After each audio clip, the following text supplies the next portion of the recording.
to reach the ground. I've had really good bench days on it, luckily, but to each their own. What are your thoughts on it? That's great. Well, last year I used it for the first time, and I didn't like it. But I think it was more because of the transition than anything.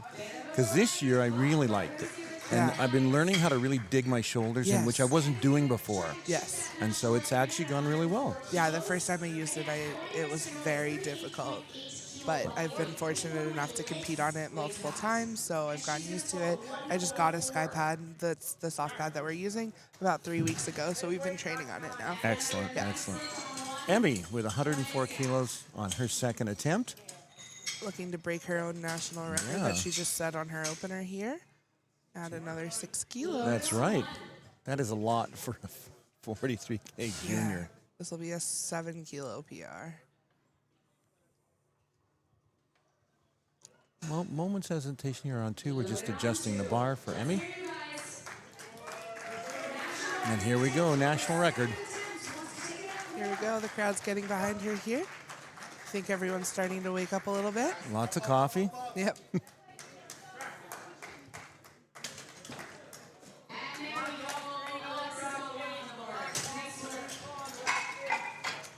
Let's see how Emmy handles this jump.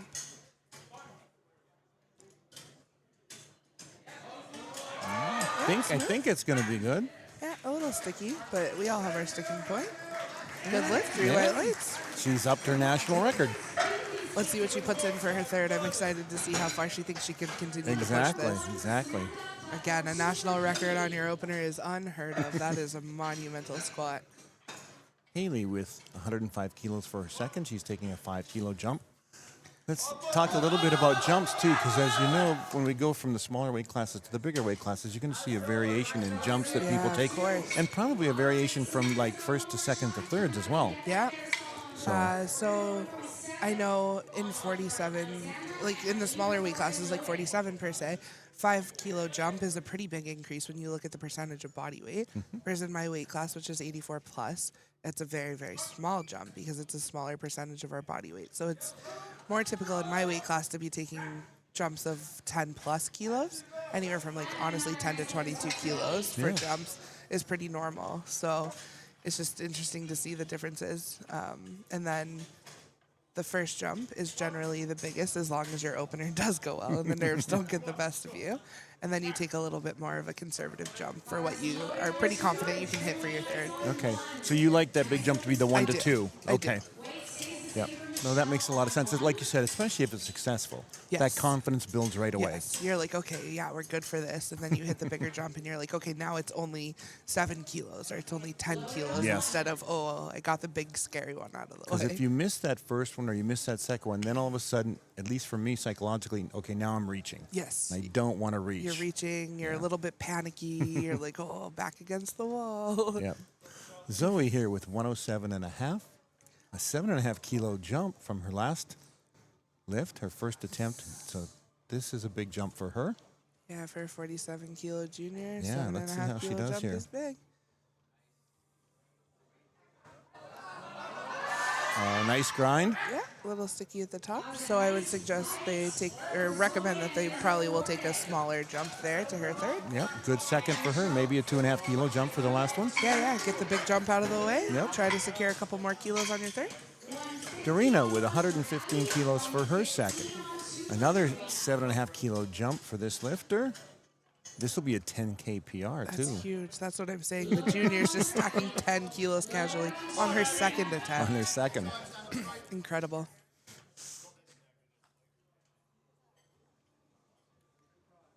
I love how all the juniors tend to do the buckle thing as they come out. Yeah. Us old guys have to be all set before we get out. You have to be ready to go. I take it as the last minute to take a deep breath and set my mind when I walk out. So I'll walk out, check the bar, and then I set my belt.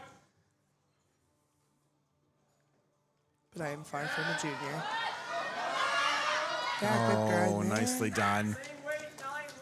Let's see if, yes, she got it. Great.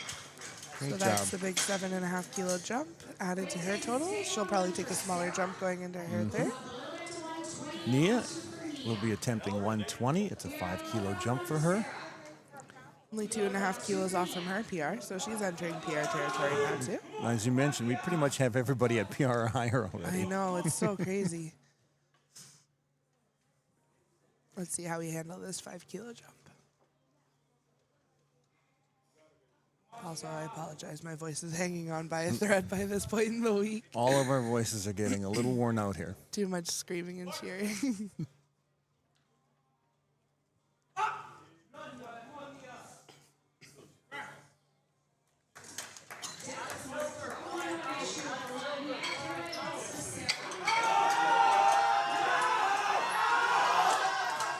She's standing. Oh.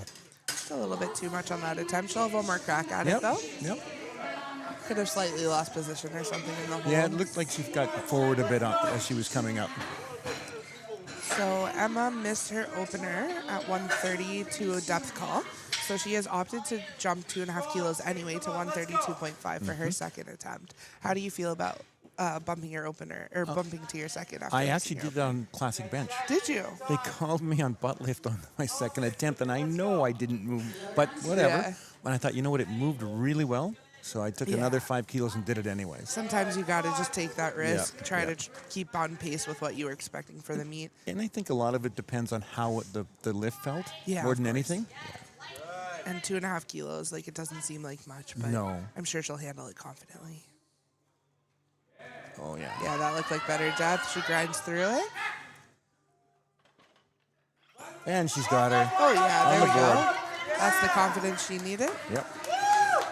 Aniel is up with 92.5. It's a 2.5 kilo jump for her. It's also a 2 kilo PR for her. That's excellent. We love that. Starting off the third round strong. Yeah, she's one of our 43K juniors.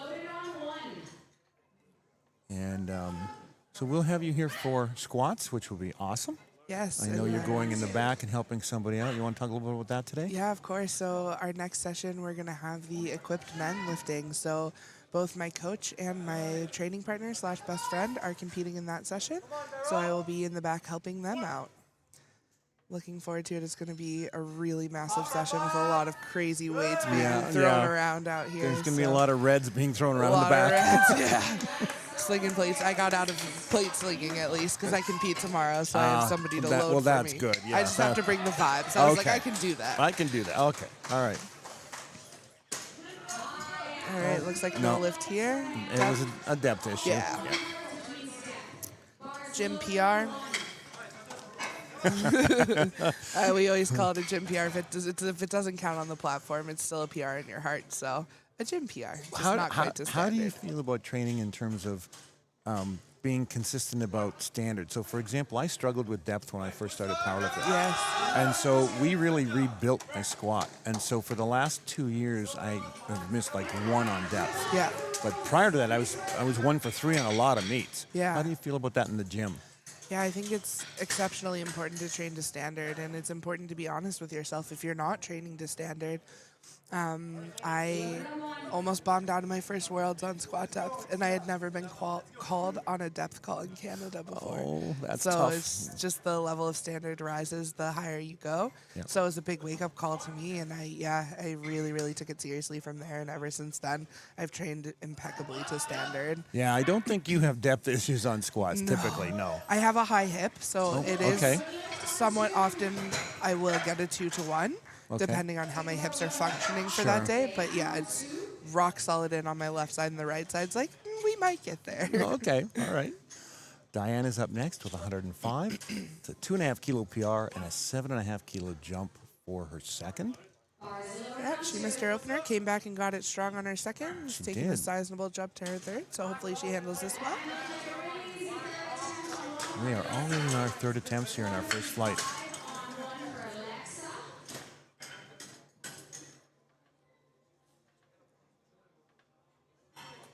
So as we're watching, Diane, I was going to ask you this because I mentioned this earlier. So what was your experience at this Sheffield in February? This Sheffield was, honestly, it was so much fun.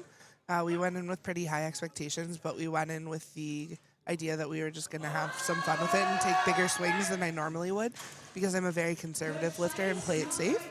So I went 8 for 9. I missed my third deadlift. I needed 3 kilos to pull into third, but we took 8.5 kilos to try to pull into second.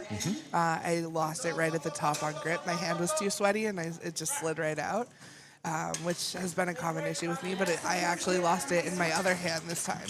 So I was like, oh, it's just the fact that I was so sweaty, excuse me.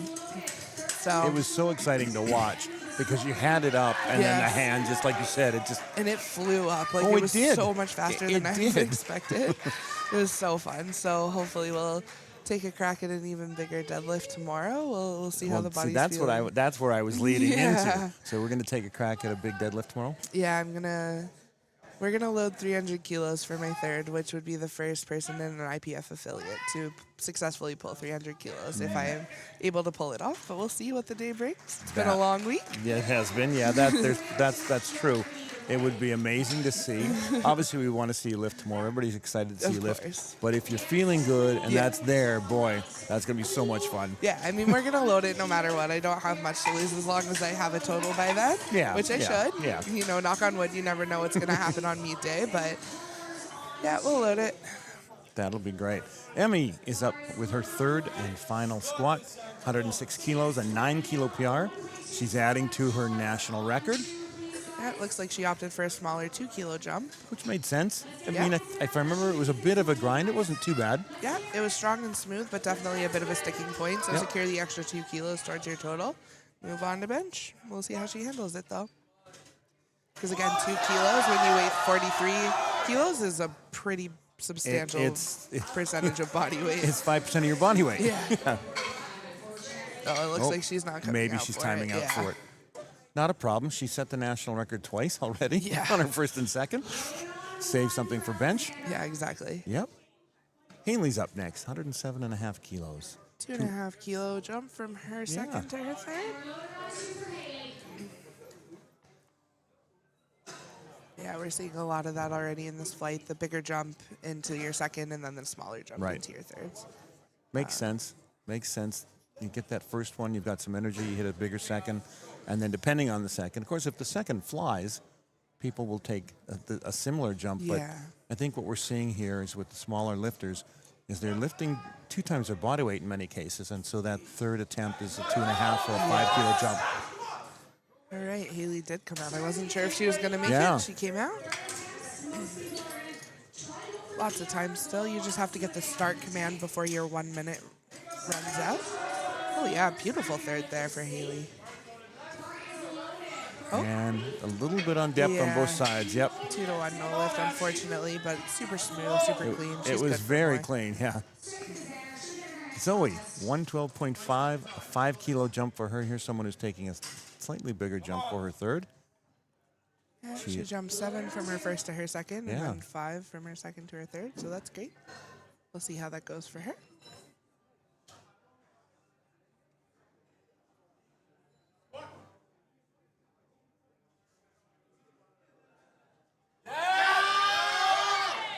Little confusion about the walkouts here. There we go.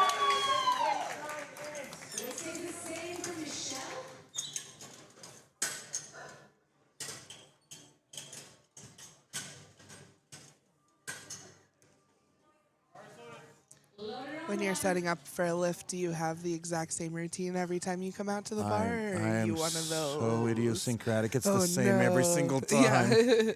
No, I am too. Down to a T. Yep. I put my sleeves on the same way every time. Yep. Oh, just a misgroove there. Good catch, spotters. Yeah. Yeah, she knows exactly what we're wrong. She knew good for it. She knew at the bottom she had kind of misgrooved and she wasn't going to be coming back up. Better not to waste any energy trying to get out of the hole on that. Nope.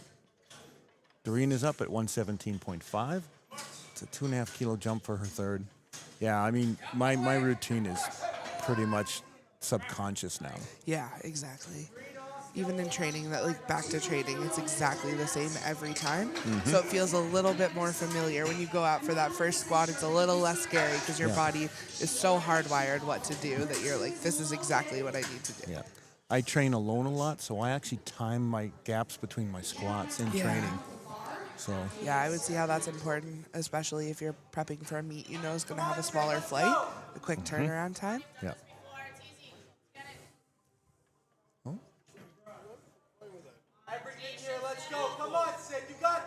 Let's go, Darina. Nice walkout. Yeah, she looks confident with it. Get set, take your time. She's grinding through. If she had made it another inch, it would have flown. I think so. There's that point halfway up. The transition. If you can beat that transition, you're probably going to make it. Exactly. Yeah. Nia, 120. 5 kilo jump for her third. Yeah, she missed this attempt on her second, but I'm sure she'll come back and smash it here on her third. She missed it on depth, and I think it wasn't a strength issue. It was just a bit of cutting it close on depth.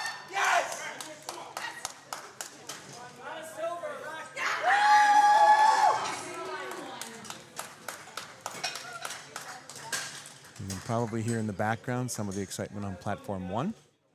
We have commentators on both platforms, which is nice to have for nationals all week.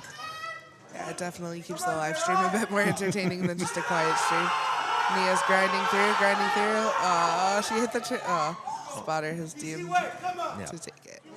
Which I think is fair. I think it was a little bit of downward anyway, and the ref, I think, called to re-rack. Yeah. So I don't know if this has ever happened to you, but that thing where you're grinding something out and accidentally a spotter will grab the bar or something like that. It happened to me for my first time last August. It's a bit of a shock when that happens because you're grinding and you're working at it. It was a bench press, and the spotter on the side grabbed the bar on me before I was done grinding. I did get a retake, but how do you feel about retakes? Yeah, that's hard because then you're taking another max effort attempt or near max effort attempt for a fourth time instead of just 3, and 3 is already really difficult. That happened to me on my equip bench. My descent was so bad that the spotter grabbed the bar, but it didn't matter. So I just kept going. They let go, and I was like, it doesn't matter. This is such a mess anyway. It was just funny at that point. No, I chose to take the retake, and it was a mistake. There was nothing there on the fourth. Beautiful grind there by Emma. Let's see what the referees say. 2 to 1. That's all it takes. Yep. She came back from missing her opener, got the next 2. That's right. Good for Emma. Kiara's up with her first attempt, so we're in our second flight already, our 57s. Yeah, Emma ended that flight strong. We'll see what Flight B has to say about this. Only 5 kilos below her personal best. Again, with the huge openers. Crazy, crazy. I think part of that is due to the training and the quality of information we have nowadays, too. It's so much different. It's so easily available now. There's so many resources that we can use. And online training is so accessible now, too. So you have a choice of different people that you can choose to train you. Exactly. Like I train with one person in person, but my coach is halfway across the country. Exactly. And for those of us that are old, 40 years ago, we were pulling up muscle and fitness magazines trying to figure out what to do. How do I program this from this magazine? Exactly. Nia has been issued a reattempt, it looks like.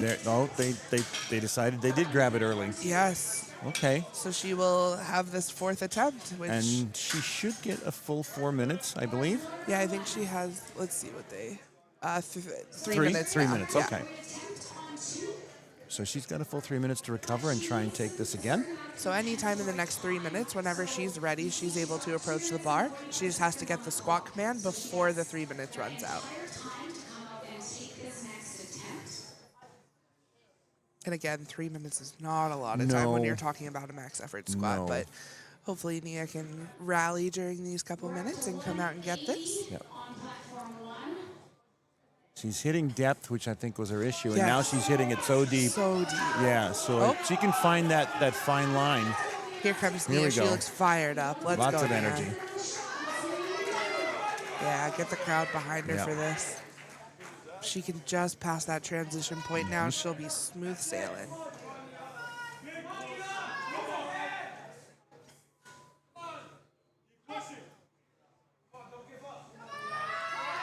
Yeah, super deep. Yeah, just not there. Yeah. Again, when you have to take it a 4th time, it's that's so tough. difficult.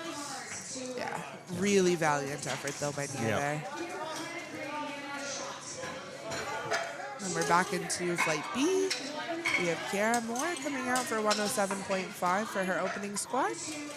I like the powerlifting audience in the sense of it's the hush and then the craziness, Yes. and then the hush and then the craziness. Up, down, up, down, up, down, up, down. Oftentimes you can tell from the crowd whether a lift is good or bad Exactly. before the referees even throw up their lights. Yeah, it's lots of fun. But that's part of being in the crowd. You can't give away that a lifter has missed a lift if you catch something. You have Right, to just keep right. cheering like it's a great lift. Yeah, keep cheering. Hopefully they Yeah. missed it and they're good. Exactly. We've all gotten gifts and we've all gotten rough calls that Exactly. we disagree with. So it's all just part of the day. Human error is part of it. But that's what makes sport sport. Mm-hmm. All right, there with her walkout.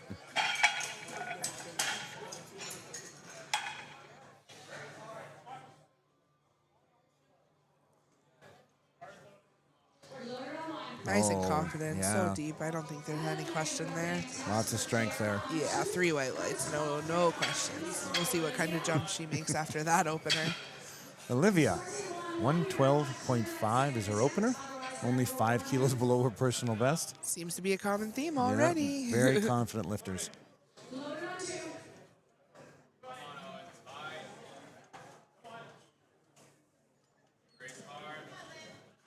So let's talk a little bit about equipment. Like, what kind of belt do you use, and why do you use that belt, or why do you like it? Yeah, so I have only ever had an SBD belt. Okay. And I like it because it grows and shrinks with you. So if your body weight is changing or fluctuating, you don't have to change where the lever is or get a new belt altogether.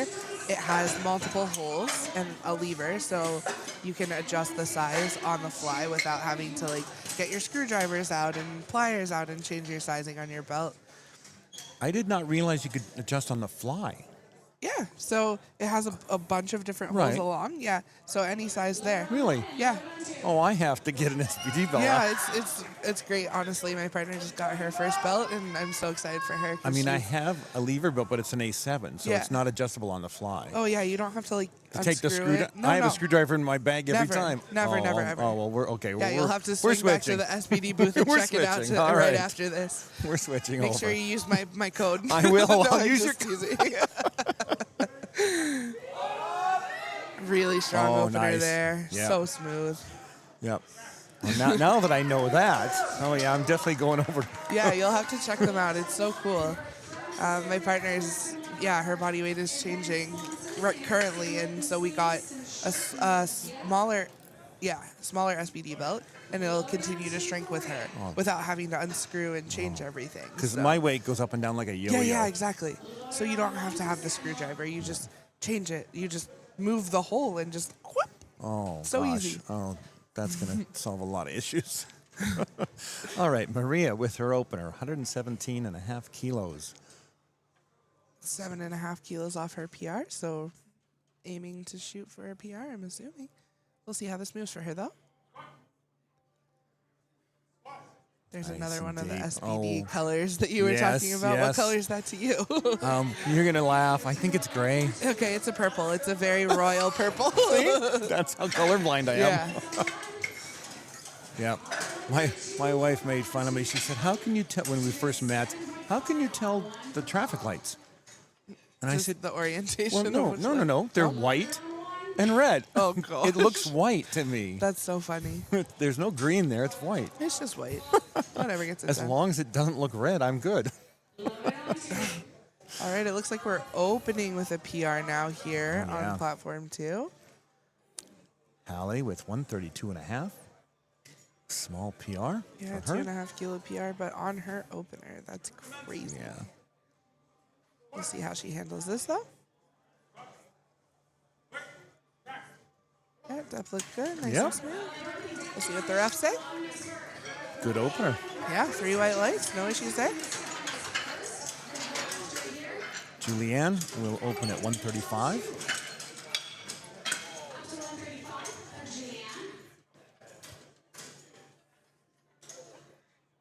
Julianne is a 57 kilo junior, so again, huge percentage body weight here. So another piece of equipment that's really important is shoes. Do you use Yes. flats or heels? So I used heels for the first 7.5 years I lifted, but I just kept getting pitched forward. I was also a high bar squatter. Okay. So the combination just kept throwing me. So I switched to low bar and flats randomly. Like 6 months out from Worlds. And I was like, well, And it let's see. worked? Yeah, it worked. It took some adjustment on both my elbows and feeling for depth. But Right. yeah, I use the same pair of flats for all 3 lifts now. Instead of I used to bring 3 separate pairs of shoes with me every time I competed. Oh, wow. How about you? Are you in heels or flats? I'm an old man. I'm in heels. Heels, yeah. I was going to say, Heels. especially with your hip, it's Yeah. probably a little bit easier to reach for depth. So, and I would say I'm probably mid-bar. I'm Yeah. kind of a okay. hybrid. Yeah. I'm not super low bar by any No. means. I don't have any mobility in my shoulders.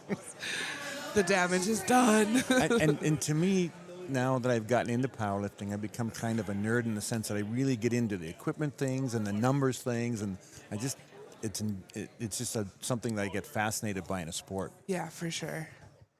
Ainsley, 137.5 for her opener. We are in the 57K junior class in our second flight on platform 2 here at the 2026 CANPL National Powerlifting Championships. Completely irrelevant to the sport, but I love Ainsley's hair. Yeah, cute. that hair is cool. It's unique. I haven't seen that this week. Let's see how she handles this 137.5, though. It's over 300 pounds for those who train in pounds. Oh, nice. So smooth. Yeah. Holy. Good opener for her. 3 white lights. I'm sure she'll take a pretty sizable jump there. It looks like she has a lot of room These to go up. juniors are opening at big weights. Huge weights. Yeah. Nia opening at 142.5. 5 kilos below her personal best. That's a crazy PR to have already. Yeah. 2.5 times her body weight.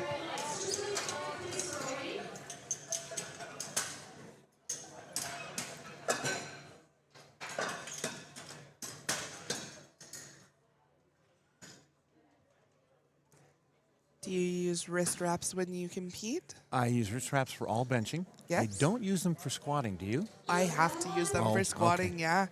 My wrists are so sensitive. I've had surgery on both of them, Oh, though. okay. Well, So that- any extra support I can get when I'm putting heavy weights on my back. That makes it's- sense. Yeah. Yeah.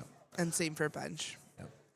I suppose I could use them for squatting, but I've done it and I haven't noticed any difference. Yeah, if you so. don't need it, why bother? It's just an extra step. Wow. That was so fast and so smooth. We almost missed that, folks, because that was that Yeah. quick. I would wa- expect a sizable PR on her second attempt based Nia on how with that a moved. great opener. Beautiful. Michaela with 152.5 for her opener. Yeah, I mean, and I get into the equipment and I start thinking about the different things and about the belts, as I've asked you about, and, Yeah. and the shoes. And Yeah, each person is very particular with their own equipment. They find what works for them. Right. And what works best for one lifter doesn't work best for another lifter. So Exactly. it's just trying out what works for you. and then you get into the whole equip thing. Yes. The The whole shirts equip and the thing is a suits. totally different world. Suits and alterations and bringing things in or taking things out. And Multiple shirts. yeah, I keep getting told I have to keep getting smaller shirts. shirts. And Yeah. I'm thinking, are you nuts? Open in a big shirt, change your shirt, get into a smaller All that shirt. kind yeah. of stuff.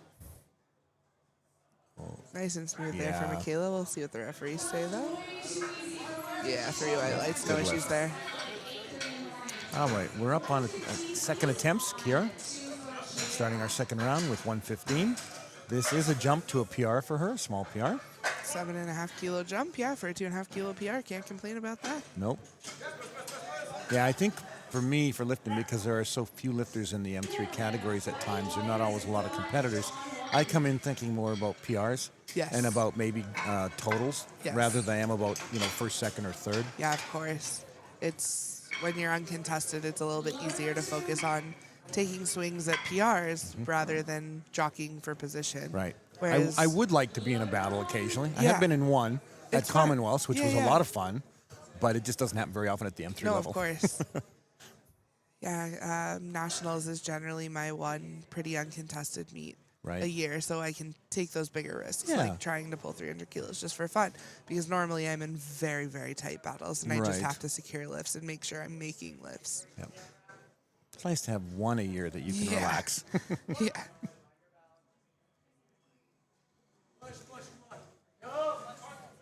We'll see this year, though. We have 2 internationals here in Canada, so might have a couple more internationals there. We have Commonwealth being held in Winnipeg, and we have NAPF being held right In back August here.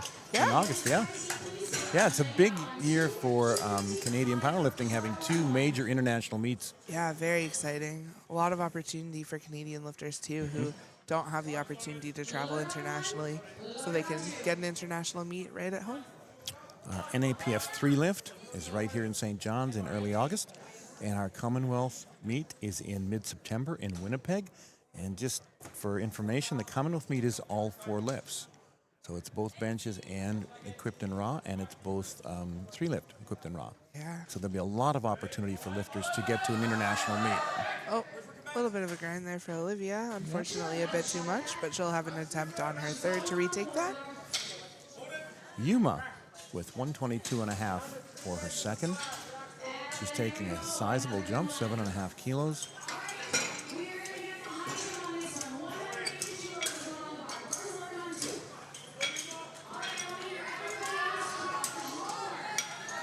I'm listening to Chantel here, and as much as I enjoy doing this, Yes. I don't want to be the platform speaker. Yes. And it's not because I don't like speaking. I love to talk, but it's just a lot of very fast thinking. It is a lot of fasting. You have to be quick on your feet, high energy, got the crowd involved. You have to know everything that's going on both platforms, too. And I'm just scared I'm going to make a mistake. Yeah, For somebody, I right. don't want to do that.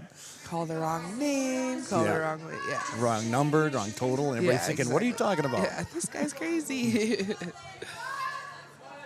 All right, let's see how Yuma handles the 7.5 kilo jump.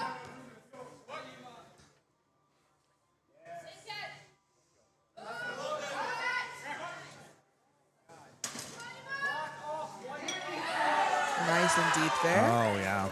Yeah, got through her transition spot. Pretty smooth. That looked good. Yeah, 3 white lights. She's very happy with that. Yeah, the excitement too, you know, for younger lifters when Yes. they off the platform and they know they've hit it and they're bouncing up and down. I'm Yeah. thinking, I have to save that energy as a master lifter. Yeah, I will need that for deadlifts. I'll need that for later. I will have nothing by deadlifts. We have Maria now coming up for a 7.5 kilo jump, going to 125 for her second attempt. Yeah, matching your PR. Oh, huge. Yep. Hopefully that goes well, so she'll be able to take a crack at her PR on her third.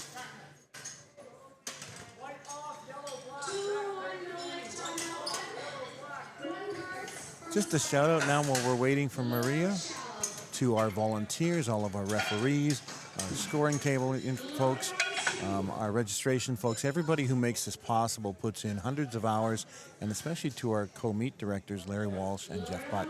Yeah, they've been nonstop. They've got to be tired by this point in the week, but they're champs. They're used to it, and we appreciate everything And they do. both lifted this week, too. And they both lifted, because of course they did. Of course they did, yeah. They don't know how to not lift. Let's see how this goes for Maria now.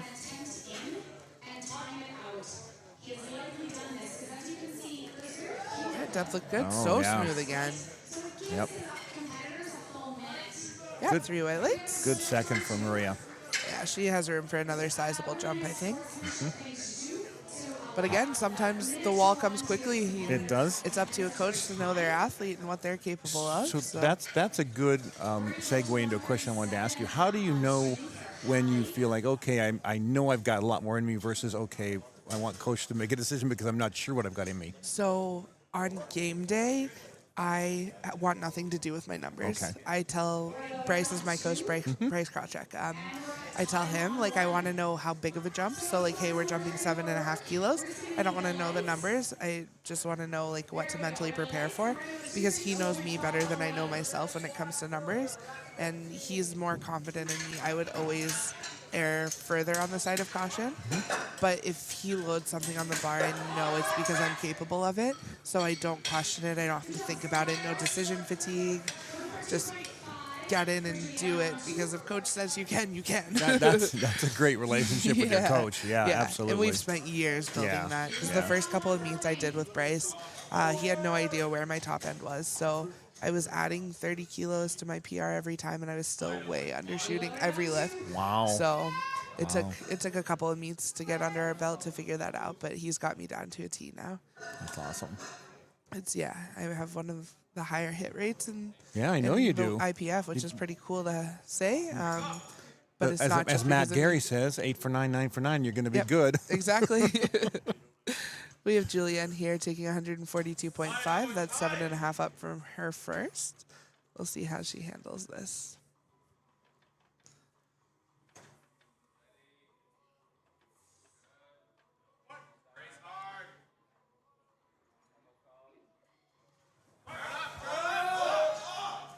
Do you like to be involved with your number making or number decision making on meet day? I tend to be conservative too. Yes. Like I tend to like my coach to pick my openers based Yeah. on the warm up, and then I'll tell him, boy, the first felt really good, or Yeah. no, that first was really a grind already. Yeah. And then we'll discuss the second and third, and then I'll probably go back to letting him pick the third depending on how he thought I was doing. Yeah, for sure. Yeah. So if I have any input at all, it's usually on the second one. Okay. Yeah. Yeah, I give a lot of feedback, like during warm-ups, like you're saying, if I'm like, my legs aren't really on today, or I'm not feeling strong today, but that doesn't necessarily mean you're not going to have a good day anyway. Right. It's just like, hey, it's going to be a little bit harder than it should be. Yeah. If my last warm-up's a bit of a grind, I'll let my coach know. Yeah, exactly. You're like, hey, this is not going to plan. Ainsley's first was very nice. We'll see how she does for her second.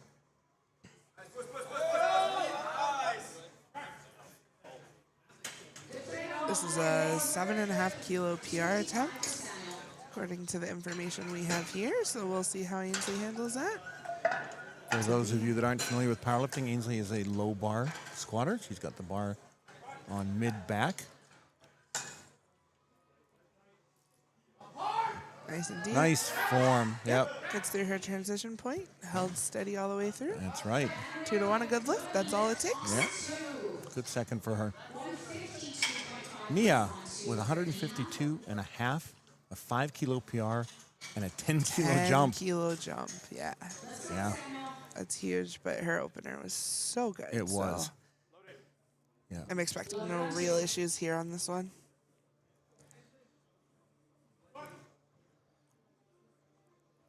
Spotters and loaders out there. They look like they're not doing much, but they're working harder than anybody else this week. Yeah, we have a number of spotters and loaders that have basically volunteered for the entire week. Yeah, which is people coming out here just to spot and which load. is a lot of work. Yeah. Oh. They're exhausted. Because it's not a 3-day weekend meet or a 2-day weekend meet. It's it's 6 full days. 6 excuse full me, days. 6 full days. It's a lot of lifting, Yeah. a lot of loading. If you thought you were going to miss your workout this week and you're spotting and loading, you're getting your workout. You're getting more than your workout. You're going to be sore for a week. Yep. Oh, yeah, so Oh, smooth yeah. again. Oh, Nice. she handled that 10 kilo jump so well. Nice second for her too. Yeah. I could easily see another 5, 7.5 Oh, kilos. yeah, for sure. Yeah, I think 5 is definitely safe. 7 would be, Yeah. Yep. I'm fairly confident in it, but we'll see. Again, coach knows their lifter better than we do. That's right. And there might be, it's too early to do positioning, but that's another thing. Let's talk a little bit about that. So in terms of, you probably let your coach handle all of that, okay, where we are in the placement and what do we need to do this, that, and the other thing. Yep. But for lifters that are at this level and at the regional level and even the provincial level, sometimes they have to think about those things because they don't always have full-time course. coaches or they don't have the coaches with them. So when we talk about that, what are some of the strategies that Bryce uses with you to make sure that you're kind of making your way through to get to the top, or in this case for you, always at the top? We're always going first, right? First place every time. Oh yeah, to be desired.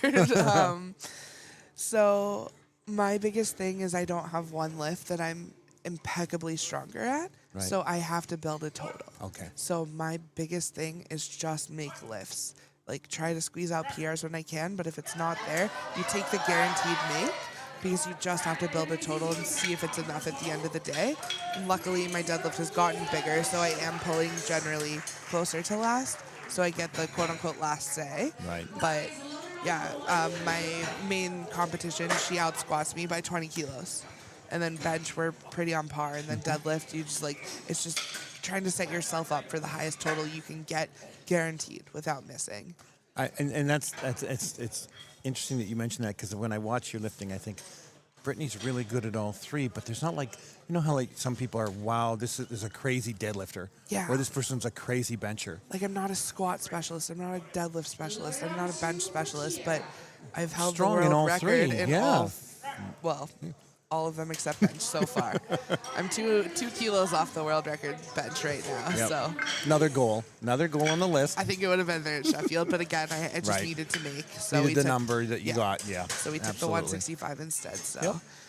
Yep. We have Kiara here. She's jumped 5 kilos from her second to her third. She's going for 120 kilos, which is a 7.5 kilo PR. Mm-hmm. She's had a really good squat day so far, so hopefully this goes well for her.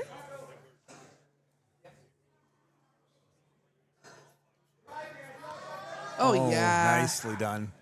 Yeah. There's a little bit more in the tank there. For sure. Collected Yeah. those kilos, no But issues. she's happy. She's happy. That's a huge PR still.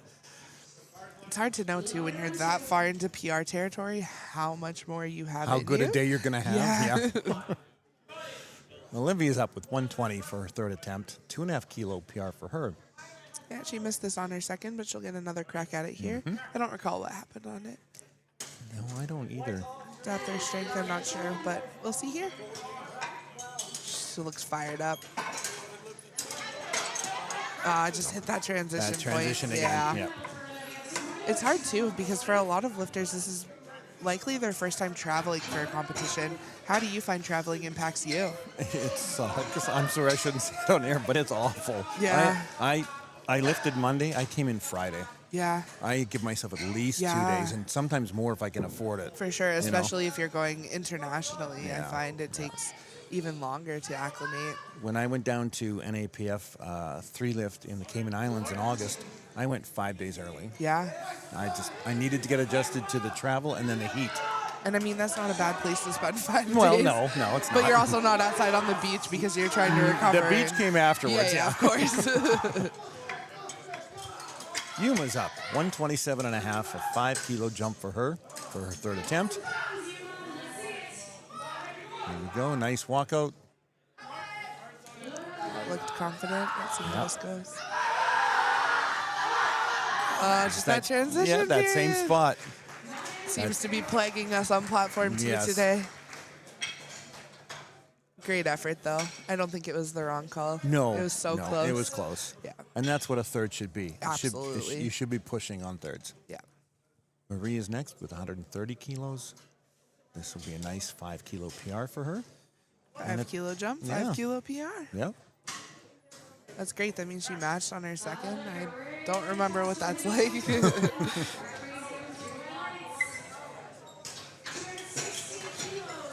If I believe I remember her second went reasonably well. Yeah. There's a little bit of grind through the transition, but not much.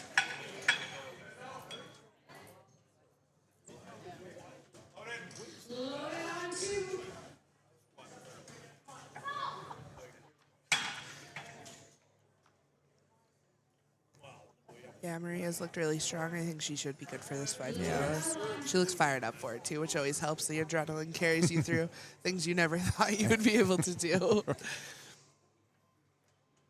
Oh, and again, nice lead into, so what do you eat backstage between lifts? Because I know what I eat. So what do you eat? Yeah, so I am not a big eater when it comes to Okay. competitions because my anxiety is really high. Oh, yeah, so smooth there. I actually use baby food pouches for quick carbs. Okay. Because I don't like eating actual food. I always have something salty with me anyway, but I just drink a lot of Gatorade.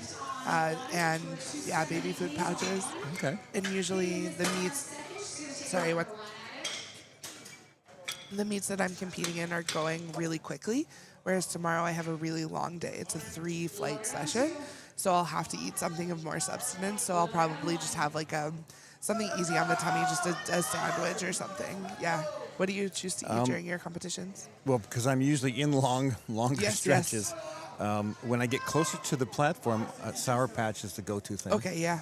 But I will eat the crustless Lunchable peanut Yes, butter PB&J. those are great. I'll have those, and also a lot of electrolytes for me. Yeah, For me, electrolytes are because important. I have issues with my pH balance. Yeah. Also, I'm pre-diabetic. Okay. So I have to be careful with that. So I take a lot of electrolytes. Yeah, electrolytes Yeah. instead. So, and it generally works. I mean, sometimes I miss, especially if I'm sitting there too long or if it happens really quick and I don't time it right. Yeah. But generally, it's pretty good. Yeah, it's really important to know, too, the timing of how long your session's going to be so you can prepare accordingly. Yeah. And that's a thing you learn as a new lifter, too. These new lifters that are here for the first time are learning, okay, this is a much longer meet probably for them than they're used to. They're going to be backstage for hours in some cases. There's 3 flights. There's 2 flights. Generally, they've done 1 flight at a local meet a lot of times. Exactly. So it's a learning experience, too. Ainsley is attempting another 2.5 kilos from her second to her third. Yeah. This is a 10-kilo PR. If she hits this, she's already gotten a 7.5-kilo PR. I think this is a good choice. Her second was nice. She worked through the transition, but there was a bit of a struggle, but not much. Yeah, we'll see if she can collect these extra kilos. I think she's got this. Just a bit too much in that sticking point, but she didn't miss any kilos. Nope. So not a bad call there. Julianne with her third, 147.5. Bumping up 5 kilos. Yeah, she jumped 7.5 from her first to her second, and then 5 kilos to her second, from her second to her third. She should be good for this. We'll see how she handles it. Lots of lifters get super fired up for their thirds. Do you find that you need to be high adrenaline or low adrenaline? I'm internally, my mind is racing, Yes. but externally I'm pretty calm. Yes, I'm the exact same. I don't really come out shouting, stomping, but in my brain I'm like, Yeah, exactly. That's exactly.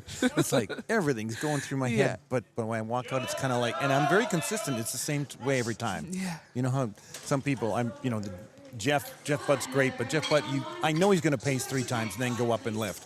It's the same thing every time. Exactly. It's the exact same. I'm the opposite. I'll walk straight up to the bar. I'll do a little, I'm talking deadlifts here, a little breathe in and then down and lift. Yeah. Oh, nice. That was beautiful for Julianne. Yeah.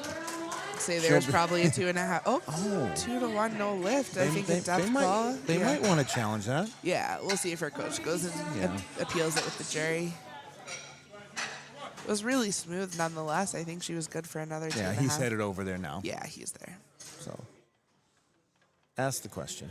Yeah, it looks like they turned him away, but it's always worth a shot. Sure. If you get one white light, you're able to approach the jury and try to get them to overturn it, just to see if they saw something different than the referees. Right. But the jury decision must be unanimous. Oh, no, they asked him to step away. They're discussing. Just while they're discussing, maybe. Yeah. Nia with her third, 157.5. 10-kilo PR if she hits this. Wild. Yeah, she jumped 10 kilos and it flew.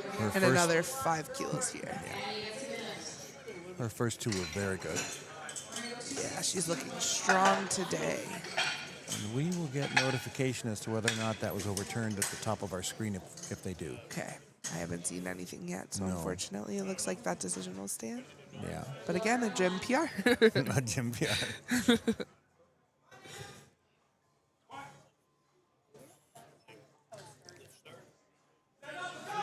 Oh, yeah. Wow.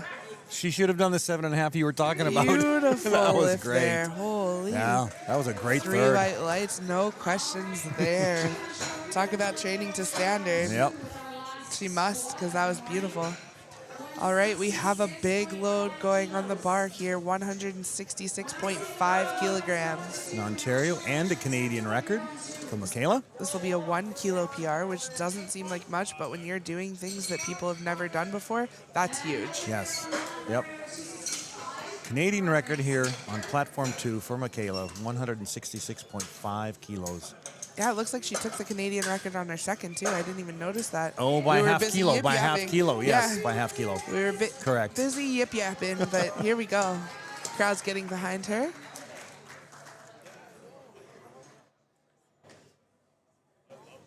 Get her head right, set it up, and I'm sure she'll make this smooth sailing.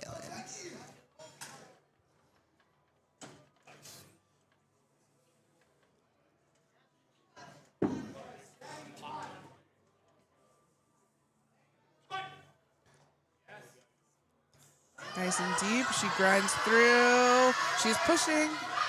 Oh, that was such a good fight.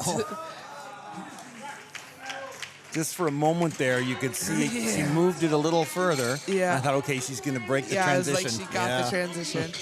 It's so interesting because that 1 kilo makes a difference. I think 165.5 would have gone. Yep. 166.5 is just a smidge too much, but you never know. All right. We are transitioning on platform 2 to bench press.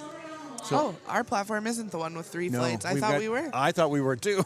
My apologies. I provided misinformation. So we've got 2 flights on platform 2.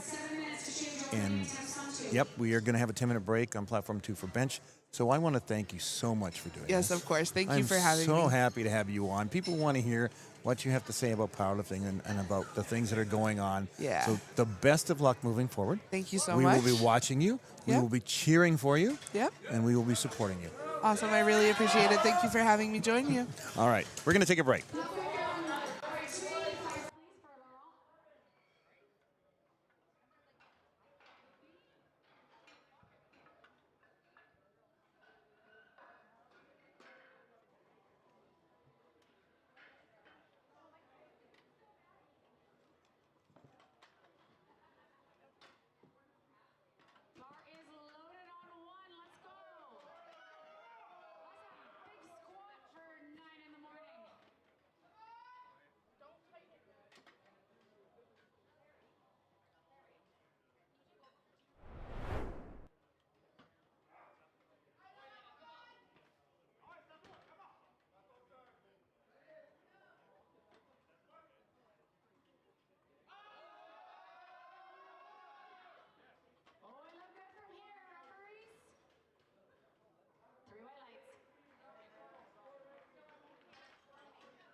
And we are back for our bench portion of Session 1, Platform 2 at the 2026 Canadian Powerlifting Championships.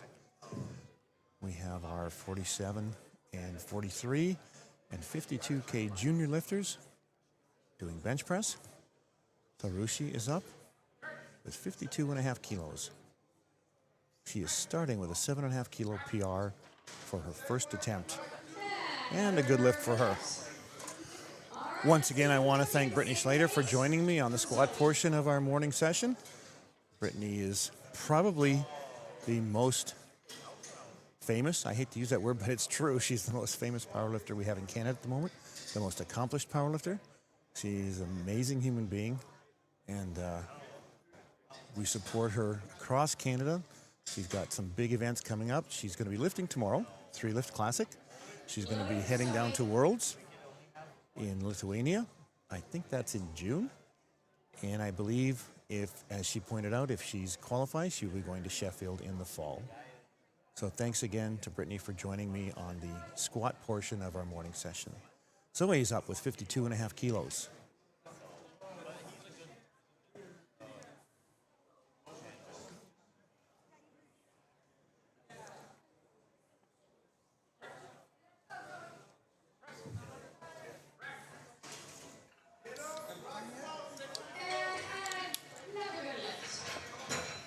Good lift for Zoe. Good way to start. Diane is lifting 55K on her first attempt. She is a 52K junior lifter.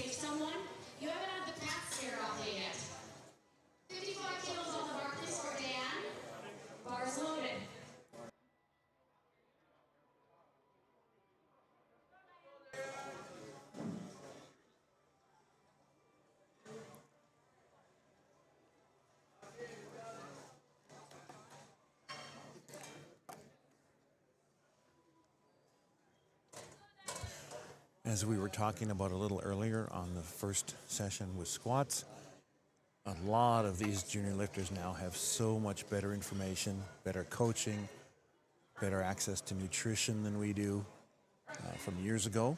And it shows the jumps and leaps that the juniors are making in terms of totals and numbers are incredible. Most of them are showing up here hitting PRs. Many of them are exceeding their PRs and national records in a couple of instances on opening lifts. And that's just not something you would have seen in the past. So the sport is growing in Canada. It's our biggest meet we've ever had at a Canadian Nationals. I believe that's only going to continue to grow. And it also raises the standards too. So the qualifying standards to attend a Nationals is based on the number of lifters and what they are lifting within that age class and weight class. So the standard will go up if there are more lifters in a particular age and weight class that are lifting higher weights. And that raises the standard for nationals, and it would raise the standard for regionals as well. And that's a good thing. Nia is up next. Nia with a good lift. Emmy up next. Nia was successful on her opener. Emmy is up with 60K for her opener.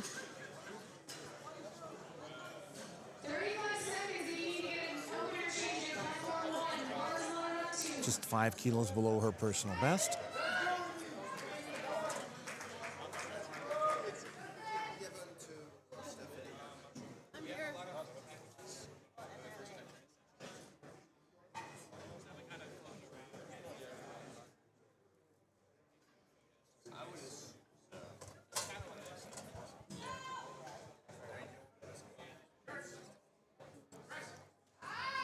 Nice opener for Emmy.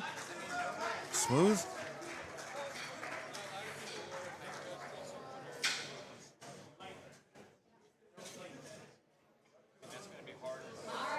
Green white lights.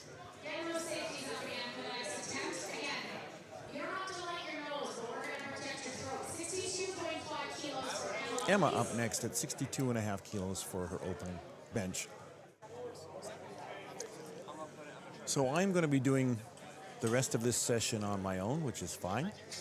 I'm used to doing live streaming and in past years radio by myself. Apparently my wife likes to tell me that I like to talk to myself a lot, so it works out well. And we're going to be talking a little bit about powerlifting as we watch the different lifters and explaining a few things that are happening here for those of you that are not familiar with powerlifting and maybe are watching for the first time, or you're watching family, or you're not quite as familiar with powerlifting as your son or daughter or wife or husband are, or a family friend or a cousin, or someone you know who you are jumping onto the live stream to watch. Haley's up next with 65 kilos for her opener. We have a number of the juniors opening at body weights greater than their own, at weights greater than their own body weight, which for bench press, again, speaks to how much the sport has grown. Their opening attempts are higher weights than their own body weight, and these are juniors. Haley with a good lift. Darina, 72.5 for her opener. 7.5 kilo from her PR. If you want to get involved in the sport, there are various ways to do it. Obviously, being an athlete is probably the one that most people are familiar with, becoming an athlete, whether it's at the junior, at the open level, or the master's level. And I'll just explain that in a moment. So the various age categories, we have age and weight categories for powerlifting, juniors and sub-juniors. Sub-juniors are 18 and under, or 17 and under. Juniors are 19 to 23. Once you turn 23, you are an open lifter. Open is from 23 to 39. Once you turn 40, you are a Masters 1 lifter. Once you turn 50, you are a Masters 2 lifter. Once you turn 60, you are a Masters 3 lifter. And for those that are continuing in the sport, once you turn 70, you are a Masters 4 lifter. So you get to compete with people in your own age group. Now you can jump up. If you're a junior, you can move up to the open class. And if you are an M1 or an M2, you can move down to the open class. Once you are an M3 and you've turned 60, you are not allowed to attempt to compete in the open class. But the open class can vary. It can go from people as young as 19 to people as old as their mid-50s. And so that's kind of a unique and cool thing about the sport. We have weight classes. The weight classes change depending on whether we're talking about female or male lifters. The female weight classes go a little bit lighter towards the bottom, and the male classes go a little bit heavier towards the top. Aniel's up with 50K for her opening bench press. Actually, for her second. We're now on our seconds. We've just started our second attempts. She's good on her second. There's a 2.5 kilo jump for her. Sarushi is adding 2.5 kilos to the bar and is attempting 55 kilos. This will be a 10 kilo PR over her previous PR.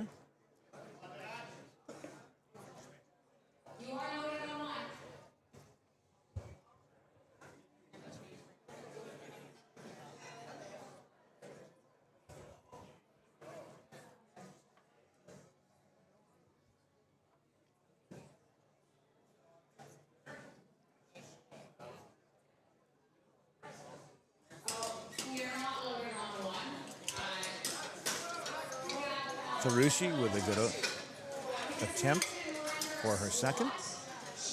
Zoe is one of our 47K junior lifters, attempting 57.5 kilos for her second. It is a 5 kilo jump, which is a sizable jump at this weight class. And pretty close to her PR.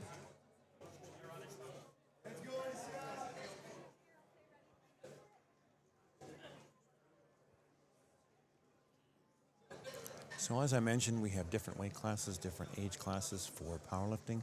If you're an athlete and you want to compete, you can get involved in the sport in a number of different ways. You can become a referee, you can become a volunteer, you can become a coach. You can be part of the staff at different meets, whether it's registration staff, whether it's media staff, various opportunities. 2-to-1, good for Diane. 2-to-1 for Tharushi, excuse me. Diane is up, 57.5 kilos. for her second. The refereeing process is you talk to your provincial association and ask how to become a referee. Typically there is a practical and a written test. After a couple of years, if you've refed in a number of meets, the provincial association will put your name forward to apply for the national referee test and practical application. And from there, there's an opportunity to become an international referee, both Category 1 and Category 2. And that takes a little bit longer, but at the provincial level is where you start. You can help out at a local meet. If you're so inclined, you can work to organize a local meet. I know some people like to organize events, and as long as they have some knowledge of powerlifting, or they have other people that can work with them that know powerlifting, you can hold a local meet in your community. Nia's up with 60 kilos. It's a 5 kilo jump for her. Okay, now that's not fair. That's just not right. That's not fair.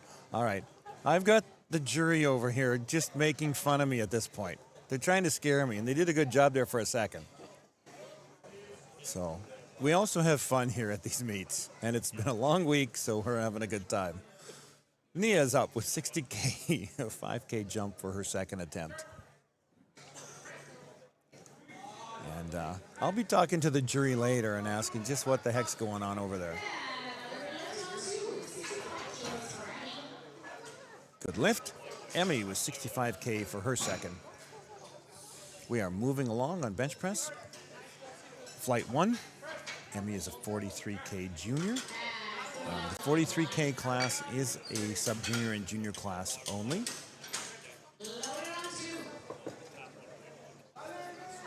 So she's attempting 1.5 times her body weight.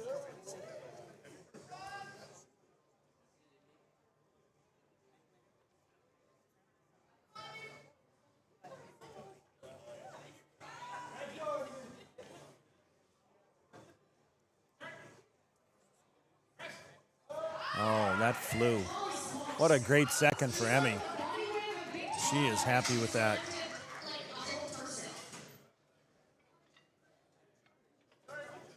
Good lift for Emmy. Emma is up next at 67.5 kilos. A 52 kilo junior. So yeah, there are multiple ways to get involved in powerlifting. If you want to learn more about powerlifting, you just want to see what happens, find a local meet. You can look up your provincial association. Most associations have their event list for the year on their website. Find a local meet, go attend one. Typically the fee to get in is very low, or in some cases it's simply a volunteer donation. Come watch for a few hours or a day if you have the time. And if it interests you, contact your provincial association and find out how to get involved. Haley's up, 70 kilos, a 5 kilo jump for her second. We are at the CANPL Nationals, Day 5, Session 1, Platform 2. We are on our second flight of bench press. I'll try to keep you in the loop every now and then about where we are. I know when you're watching live stream, sometimes you need to find your lifter that you're trying to watch or follow. So every once in a while, we'll let you know where we are in the day as far as sessions and flights. Haley with a good lift. Darina bumping up to 77.5 kilos. Our spotters and loaders are changing things quickly. Shout out to all of our volunteers, our spotters and loaders, our referees, our registration staff, our scoring table, all of the help in the back for the lifters as they're getting ready to come out onto the platform. Our co-meet directors, Larry Walsh and Jeff Butt, who have been working endlessly, tirelessly all this week, including both of them lifting this week, which has to be difficult given how many hours they're putting in. And we are on day 5, on our second last day of wrapping up a very successful powerlifting nationals here in St. John's. Darina with a good second as well. That moved well. 3 white lights for her. We are on our third attempts of our first flight of bench press. Up. Aniel, our 43K junior, attempting 52.5 kilos.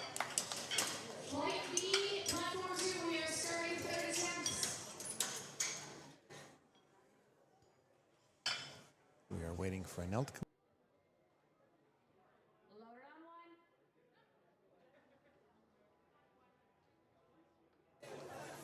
Come on, Beryl.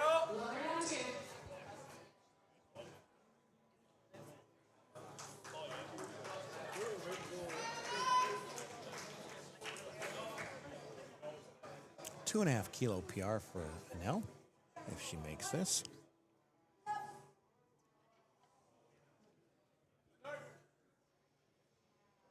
Up. Good.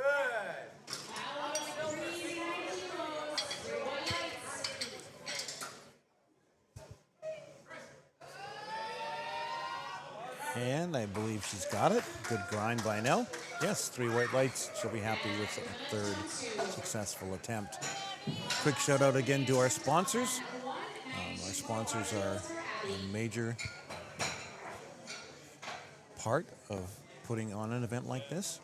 SBD Canada for all SBD products. Inner Strength products based out of Moose Jaw for all of your powerlifting needs. Transparent Labs for all kinds of nutritional needs for us powerlifters and any strength sport for that matter, or any kind of strength or endurance sport. The Newfoundland Powerlifting Association, headed up by Larry Walsh this year as president. Elico for world-class weights and equipment. And Newfoundland Tourism. Finally, our hosts, the Hotel Sheraton here in St. John's, the host hotel, and the ballroom that we are currently in. Thank you to all of our sponsors for helping us to put on the 2026 Canadian Powerlifting Nationals. Diane is up with 60K. It's a 2.5 kilo jump for her third.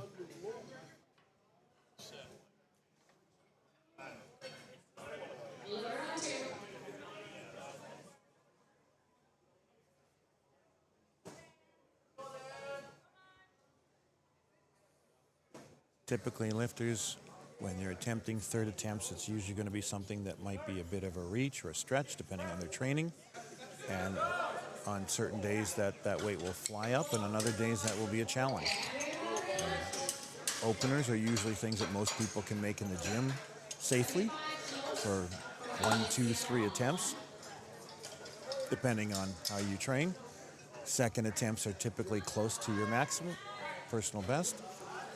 And third attempts may be a personal best or maybe slightly beyond that if you're having a good day. So we're seeing a lot of that with our junior lifters. Many of them are matching or exceeding their personal bests on their second and third attempts. Zoe with 62.5, 5 kilo jump, and this would be a 2.5 kilo PR for her.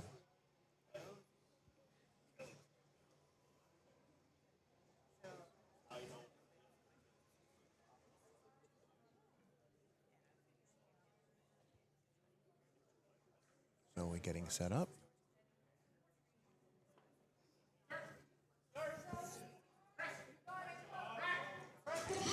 Just a bit much. She might have lost her groove at the bottom. Powerlifting is obviously a strength sport, but it's also a technique sport. And as you get into heavier weights for individuals, depending on the weight class, technique comes more into play. Strength certainly is a major factor, but technique can, I don't want to say mitigate, that's probably the wrong word, but technique and strength combined, if you get that right, is probably the best type of powerlifter. You can add obviously a lot of pounds to your totals and to your 3 lifts if your technique is excellent. And so it's one of the reasons why you see people spending countless hours in the gym. You don't bench press 10,000 times in a year because you like to bench press 10,000 times in a year. You bench press because you want to get the technique down to where you are repeating perfect technique as closely as possible every single attempt. Good lift for. Oh, got a little glitch on our screen here. Emmy is up with 67 kilos. It's a 2 kilo jump. So this will be a Canadian national record for Emmy. 2 kilos above the national record.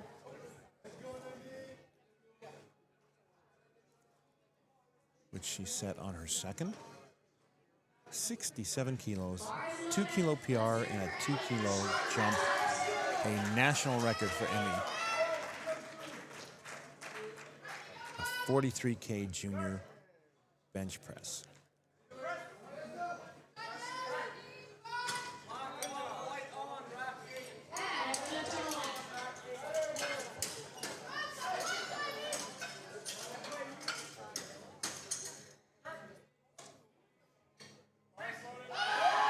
Oh, I think she's got it. Yeah, a Canadian record, 2-1. Canadian record for Emmy. Next up is Emma, 70K. And now Emma is attempting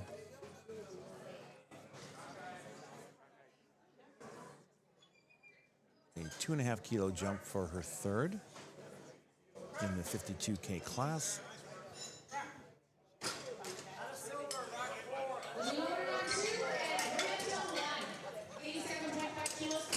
Emma is now out on the platform, giving the spotter instructions for that liftoff.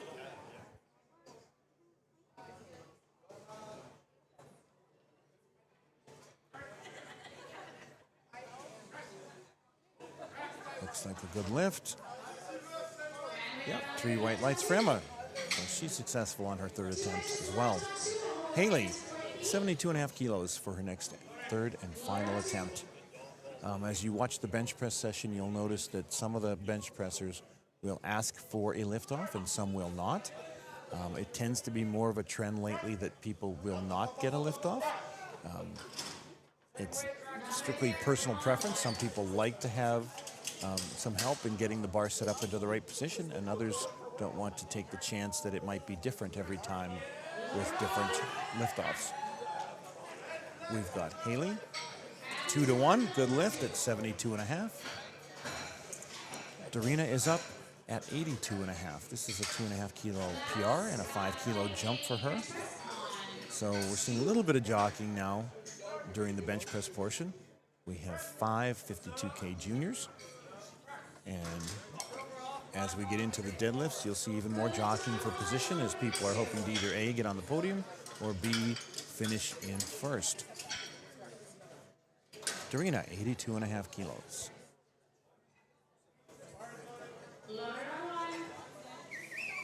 Come on, sit. Go sit. Nice and easy. Strong. Come on. Confident. Let's go.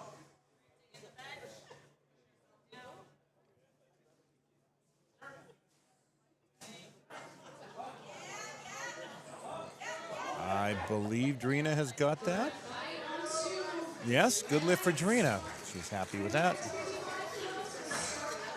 And we'll be heading on to flight 2 here for our bench pressers in just a moment. Maria will be our opening bench presser in flight 2 at 55 kilos. Up, up, up, up, up, up, Our up, 57K juniors.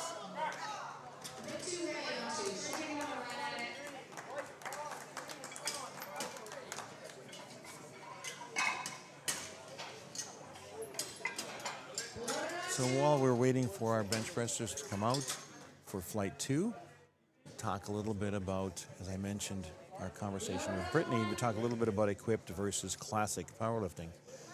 Up until about, I'd say 10, 12 years ago, equipped powerlifting was essentially the only kind of powerlifting that was done at a high level and international level. Equipped powerlifting essentially meant that when you were squatting, you would wear a squat suit singlet, and that singlet was there to assist you in squatting. It had a rebound effect, which would help lifters come out of the hole. First of all, you have to get below parallel, and in this sense, below parallel means the top of the knee and the hip must be lower than the top of the knee. A squat suit would be difficult to get down into below parallel position, but it assists in getting up out of the squat position, the bottom squat position, and so that was the purpose of a squat singlet suit. The equipped bench press shirt kind of does the same thing, only in a different way. It is a very thick fiber. There are different versions. In the IPF, we have only one, single ply it's called. And you use that shirt, again, to assist you in lifting more weight. But it's not just about lifting more weight. There's also a lot of technique and expertise involved in learning how to use the shirt to your greatest advantage. The shirt can dump the bar, we call it, where the bar may go forward or backwards on you. You might lose control of it. Because of the assistance of the shirt, can send the bar in a different direction. So it's a control thing over the bar, over the shirt, I mean, in order to control the bar. And then it's using that control to get as much additional assistance to lift more weight as possible. And I've seen people use equipped bench shirts that can get 30, 40 kilos out of a shirt. And we have some world famous equipped powerlifters that get 90 to 100 kilos or more out of a shirt versus doing a classic bench press. And then finally you have the deadlift. And the deadlift suit or singlet that people use can be assistive in helping to raise the bar off the floor. Typically it's more help if you are a sumo wrestler. It can be helpful if you're also a traditional powerlifter or deadlifter as well. But on the whole, it probably doesn't provide as much assistance as you would get from a squat singlet or from an equipped bench shirt. And so that was essentially all of powerlifting up until about 2013, 2014. Obviously, people trained differently in the gym. Equipped lifting was kind of a specialized sport up until then. With the transition to widespread acceptance of classic lifting around that time, much more people got into the sport. It's become much better known, much more widely known. I think social media has had a lot to do with that as well. And I would say classic lifting, or what some people would call raw powerlifting, is now the more popular of the two, to the point where it's probably 2 to 1, maybe even 3 to 1 in some places, classic versus equipped. Equipped does make, or is making a comeback in some places. Equipped is still very popular, I would say, in certain parts of the world, in Eastern Europe, for example, and a few other places. You can choose either one. Equipped lifting takes more time to become a master of, and can be a little bit more expensive. Most people, if they're juniors or if they're young and they want to start out, will start out as a classic lifter. And finding a local gym that has some kind of powerlifting coach or some kind of staff that knows something about powerlifting, or finding your own coach. Again, something that with social media now in the past 15 years is much easier to find someone who can help you as a coach, whether it's online or in person, is probably a great way to get started. Julianne was 70 kilos for her first attempt here. We are in flight 2 on platform 2, session 1. Julianne with a good opener. Nia, who had a great squat session, is now going to be attempting 70 kilos for her opener on bench.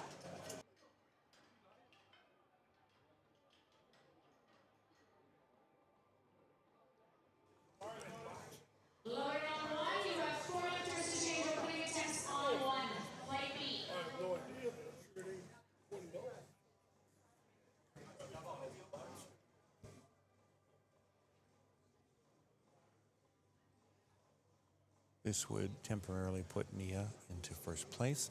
You'll see a little bit of movement now between placements as people get into their bench press. Not really too important yet.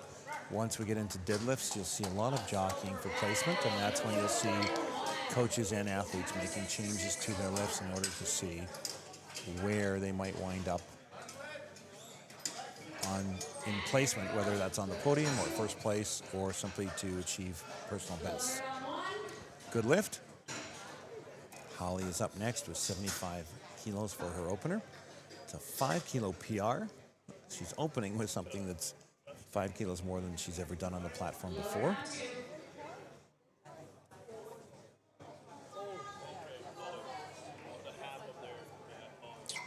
And this would bump her up all the way to 4th place if she gets this.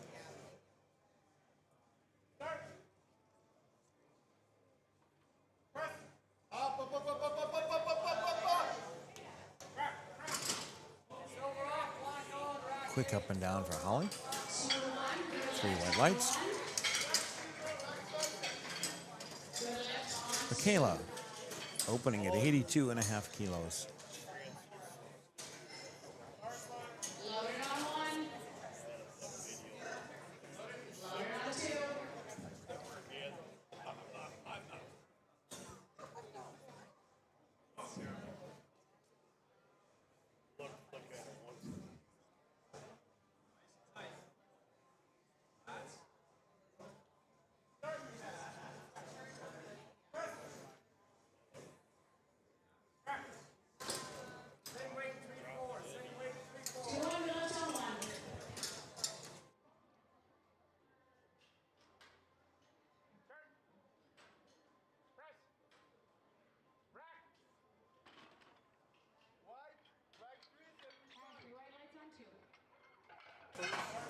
Good lift from Michaela. Yuma up at 85 kilos. Come on, Sid. The audience is starting to fill in a little bit more here as we get later into the morning. We've had some great audiences the past few days, some full houses towards the end of the day. Typically a full house here is about 300 to 400 people. A lot of lifters that are here for the first time at a nationals event are not used to lifting in front of this many people. So it's good for them, good exposure for them to get used to that. And of course, it's lots of fun to have family and friends in the house cheering you on. Yuma with 85 on the bar.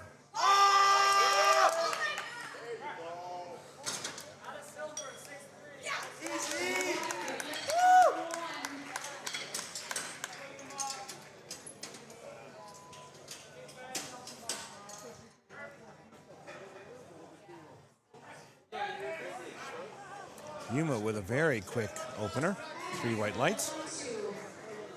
And we're on to second attempts. Maria attempting 60K, a 5K jump, and a 5K PR for her.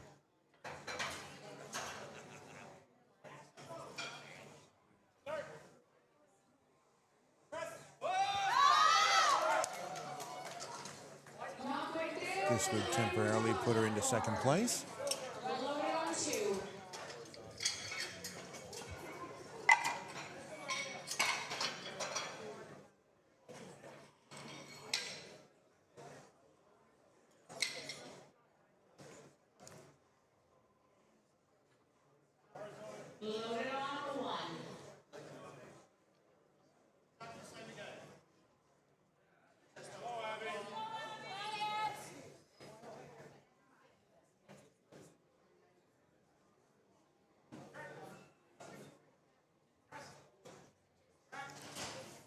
Nice opener from Maria.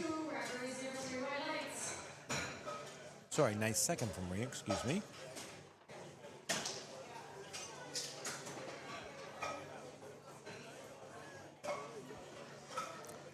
Kiera with her second 65K, 5K jump.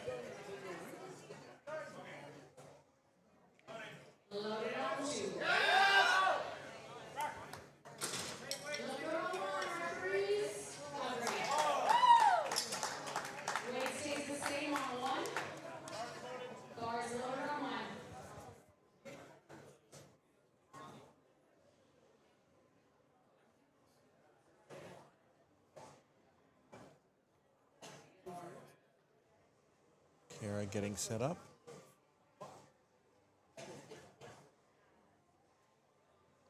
As Kiera does her second attempt at 65, we'll talk a little bit about bench setup because as people are watching, for those of you that aren't very familiar with powerlifting, people set up in various different ways for bench press. We'll talk about that in a second.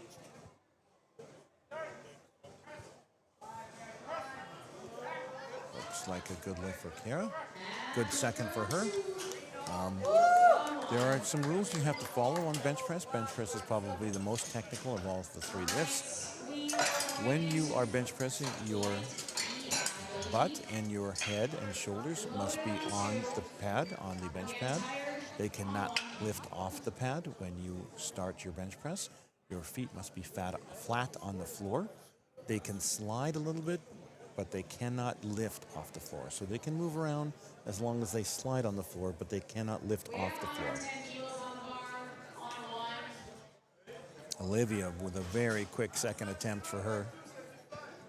And a good lift. And so you wait for 3 commands from the head referee. You must take the bar off the rack and lock it out in a lockout position above you. The ref will wait till your elbows are locked and you are still, and will give you the start command. At that point, you will lower the bar to your chest.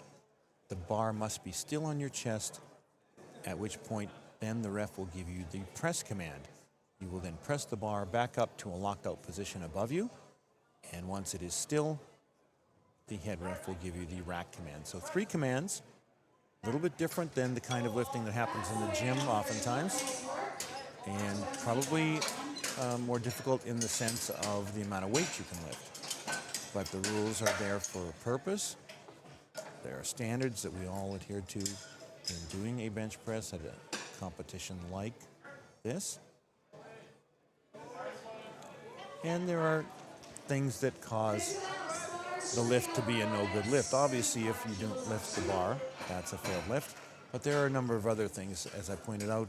If your head or shoulders or butt comes off the pad, bench pad, if you do an up and down motion, if you jump the start command and you fail to wait for the command from the head ref, whether it's the jump or start, press, or rack command. You cannot use the racks. For example, if the bar hits the rack, you cannot use the rack as a way to aid you in bringing the bar up. So there are a number of different things that can cause a failed lift, and there are some strict rules. Bench press, again, as I pointed out, being the most technical of the 3 lifts. Julianne is up 75 kilos, a 5 kilo jump for her from the first.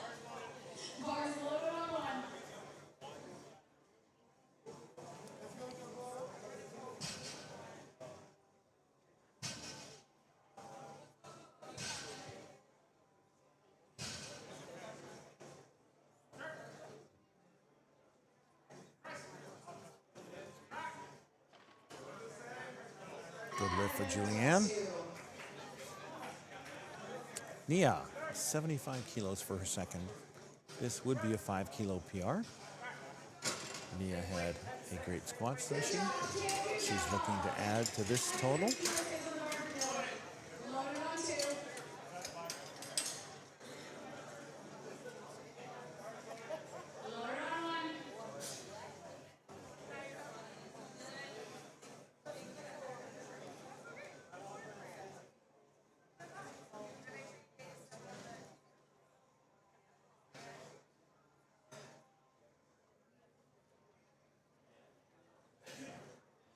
Nia getting set up.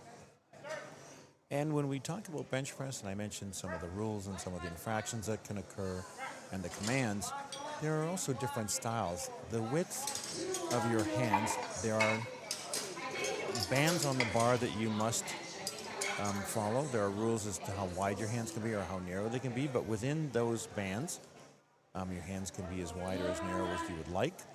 Some people prefer a wider approach, a wider grip. Some people prefer a narrower grip. Narrow grip tends to emphasize triceps. A wider grip tends to emphasize chest strength.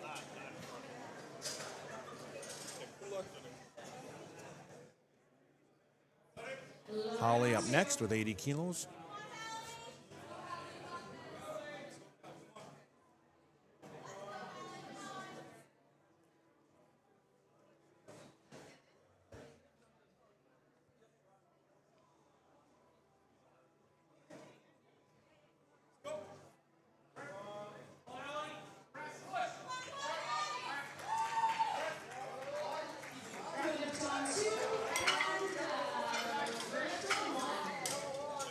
Good lift from Holly.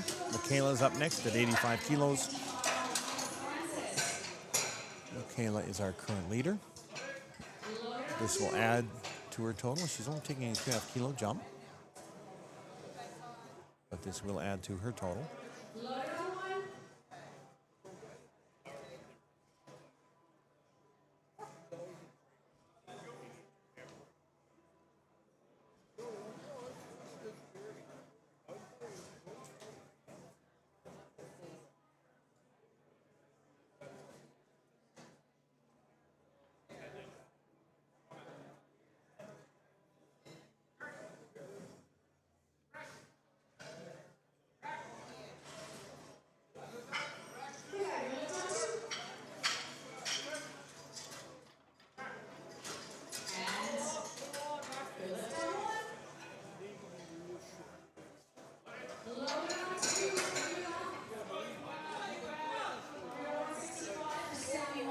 Yuma is up with 90K for her second attempt.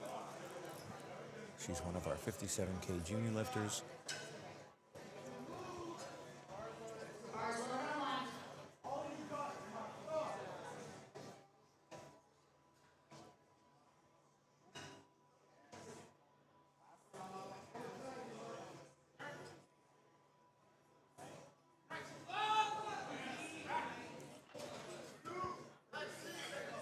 Good lift for Yuma. Maria up next. We are on our third attempts now. Third and final bench press attempts for our 57K juniors. 65K for Maria. And then we will be taking a short break before we move to deadlifts.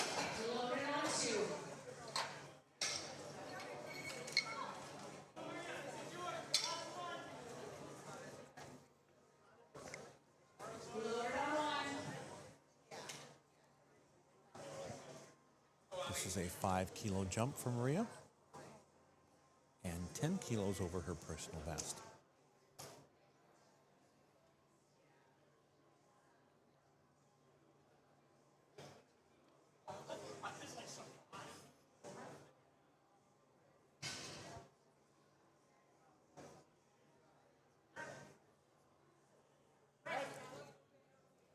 Nice third for Maria.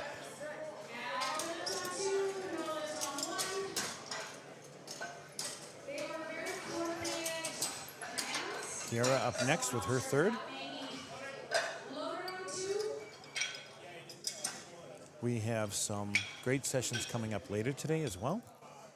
In session 2 on platform 1, we have the open women, the 69 and 76 kilo class, the B side. And in session 2 on platform 2 right here, we have the men, all equipped men. So all age classes and weight classes for equipped men on platform 2 right here. Kara with 67.5 kilos.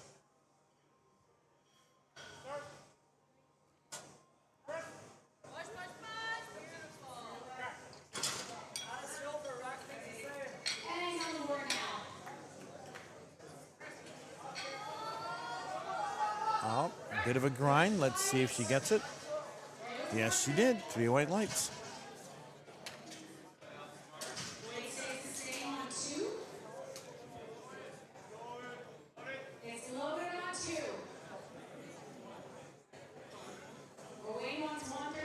Olivia with 67.5 kilos for her final bench attempt. She's taking a 2.5 kilo jump.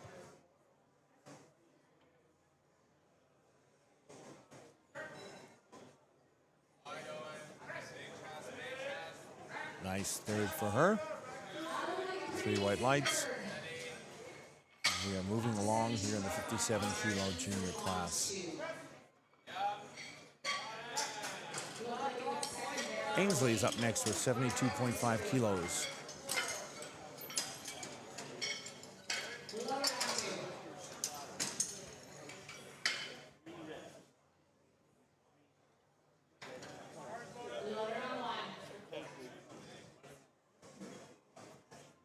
Ainsley is retaking 72.5.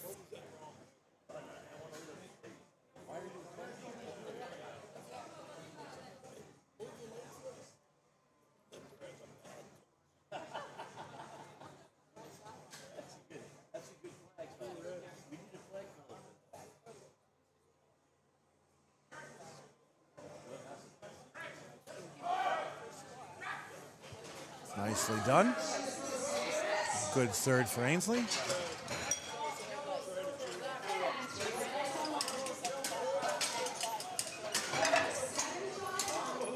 Julianne up with 77.5 kilos for her third and final bench press attempt. We have had a strong week of lifting here all week. A number of national records, including a few world records, unofficial world records. World records now have to be set at an international meet, but unofficially, a number of world records were broken. A bunch of Canadian and provincial records broken as well.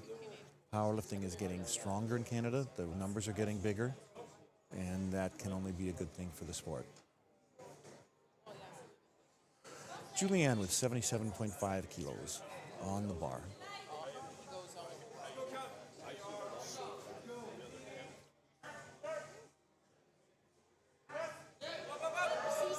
I think she's got that one. She does.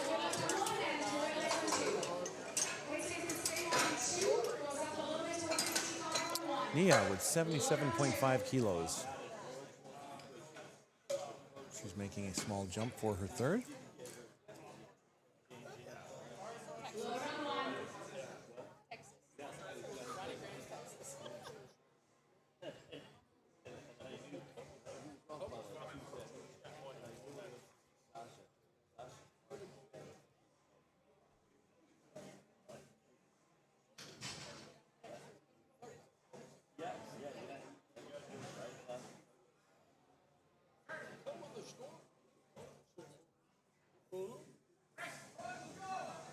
Oh, nice third for Nia. And a good lift.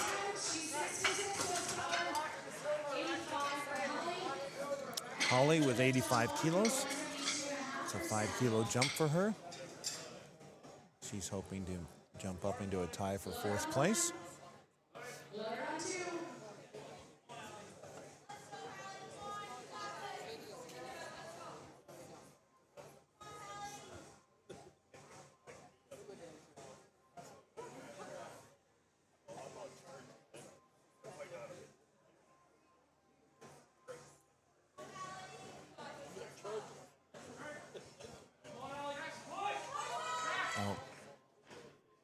A little bit too much on the day. Sometimes you never know. We can lift one weight and then add just 2.5 kilos, and all of a sudden that weight becomes too much. It can be an energy thing too. Michaela attempting 87.5 kilos for her third and final bench press. Michaela's currently in first place. This would add slightly to her total.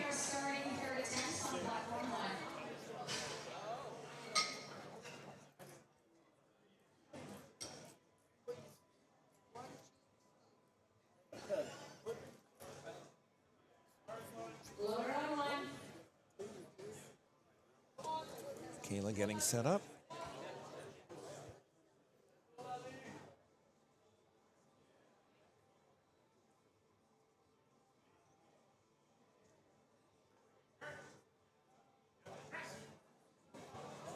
I think she's got it. She does. 3 white lights.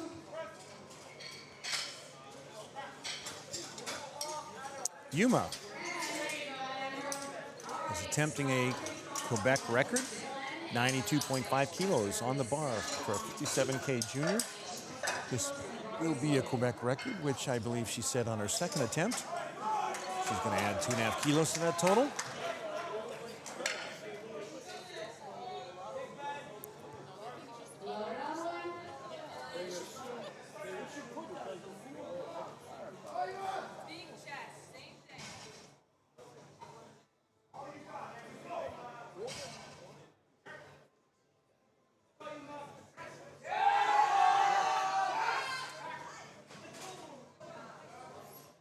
Good lift for Yuma. She's got the provincial record in Quebec. And we were going to take a 10-minute break here, allow the spotters and loaders to set up for deadlifts, and we will be back. Bar is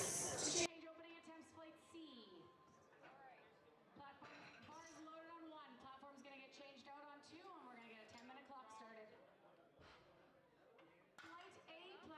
to deadlifts. You got 6.5 minutes to change opening attempts.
Loaded. No more changes. Flight C.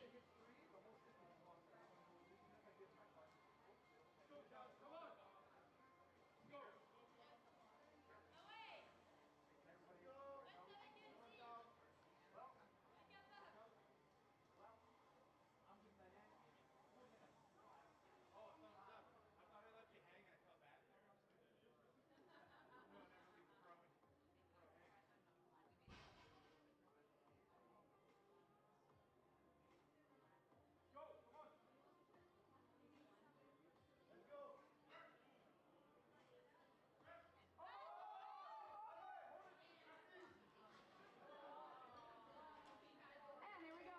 Good lift on one. 170 on the bar, please, for Francis.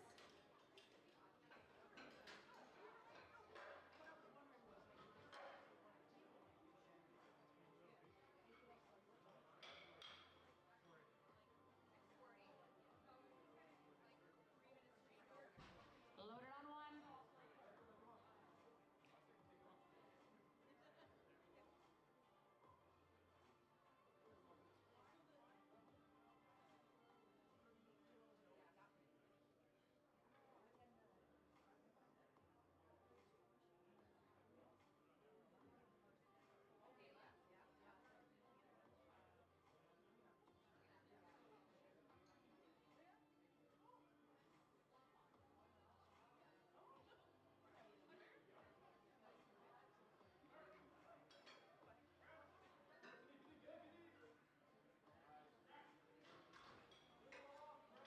And good lift on one. 177.5, please, for our last bench press of flight B. And then we roll straight into flight C with 127.5 kilos.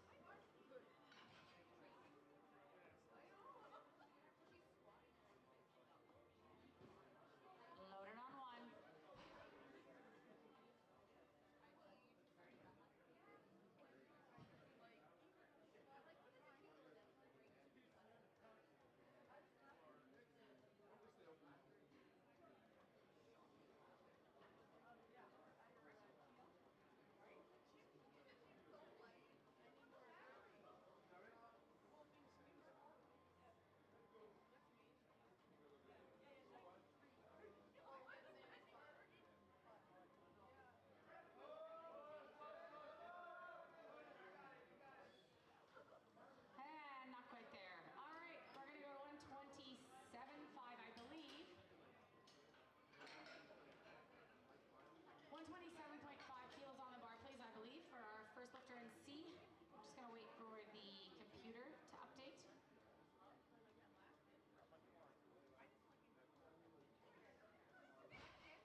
Loaded on one.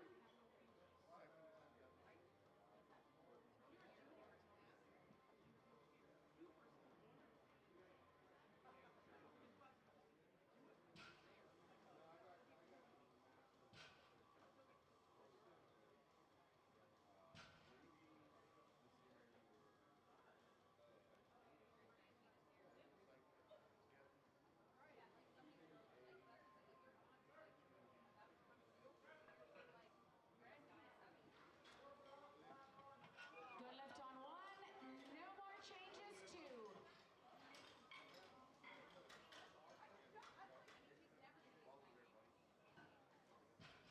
Bars loaded on one.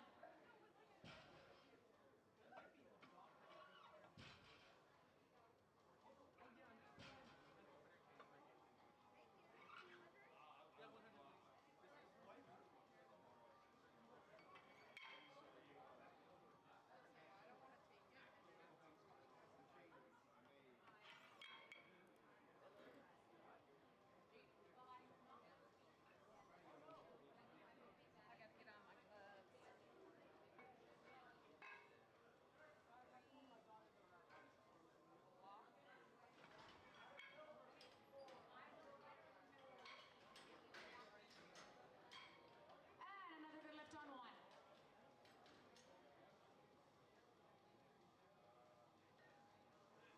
Bars loaded on one for Bo.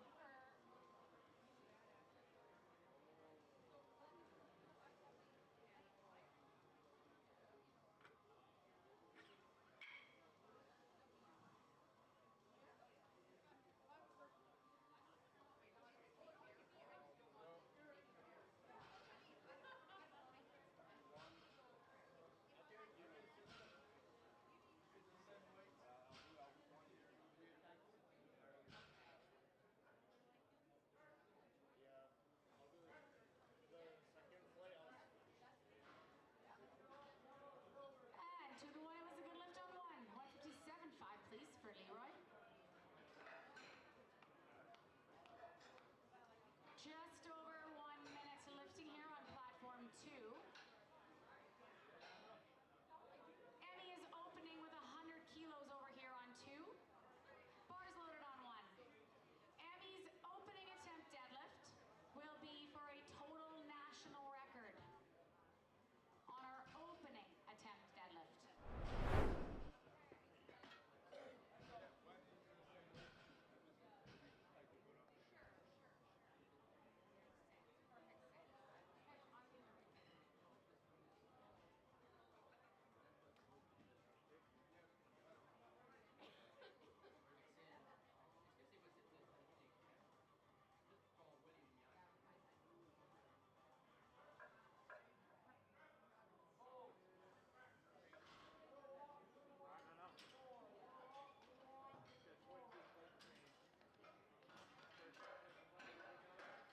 Just waiting for Nate's light. Vicky, you're good to go? Oh, yeah. Perfect. And good lift on one. So good. So good. So good. And we are ready to go on 2. Platform crew, you're good to go? Loaded on one. Loaded on 2. Let's get behind our national record total. She's lifting. I know. I'll start the clock. I heard them call it.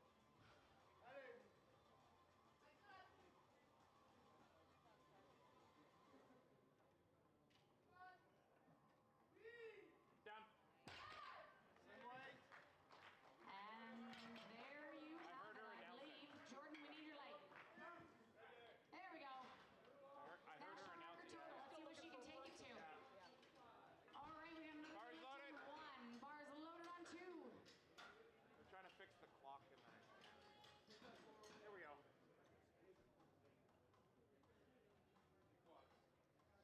Loaded on one. Down. Get up, Lux. Get up, And good lift on 2.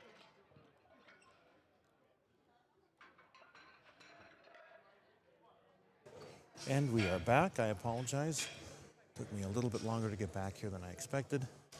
We are on deadlifts, Flight 1, Platform 2, 2026 Canadian Powerlifting Championships. We are looking at our 47K, 43K, 47K, and 52K junior female lifters. Zoe is up. She's attempting 110 kilos for her opener. Loader on 2.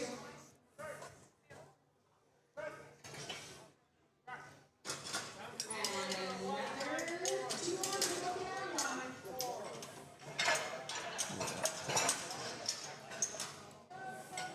We're missing one smaller loader on platform 2.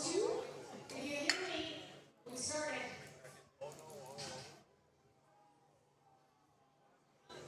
Loader on 1.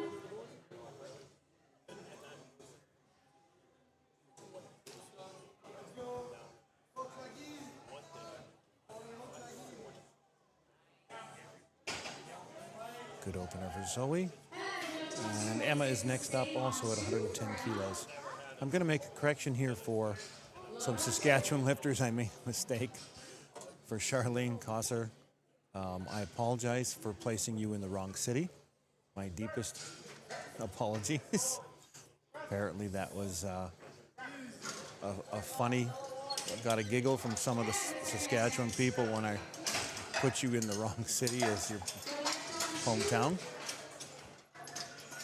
My apologies. Aniel is up next at 115 for her opener. This is a Canadian record in the 43K junior class. This would break the record by 5.5 kilos. Canadian record for Aniel coming up.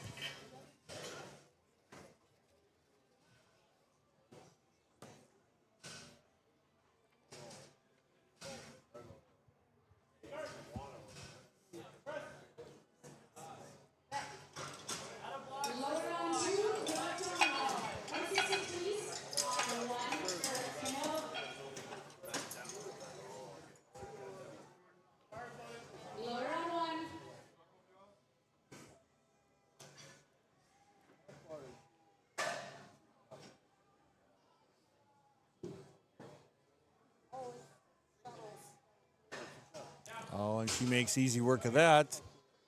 A new Canadian record for now.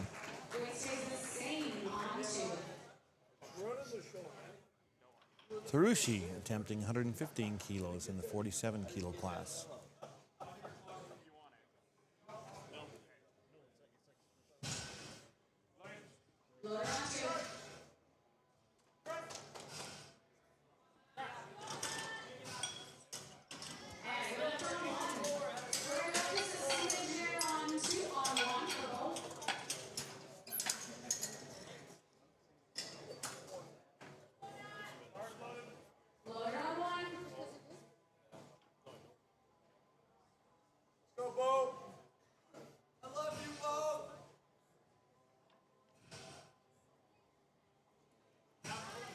Tarushi with what looks like a good opener. It is.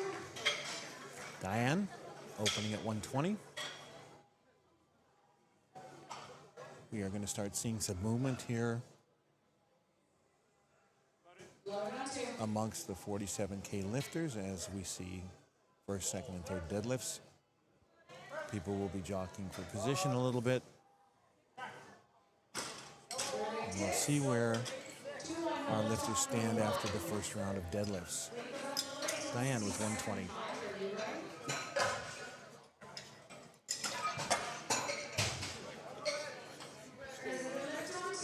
Good lift for Diane. Nia up next at 125. We have 5 52K junior lifters. This would push Nia into second place.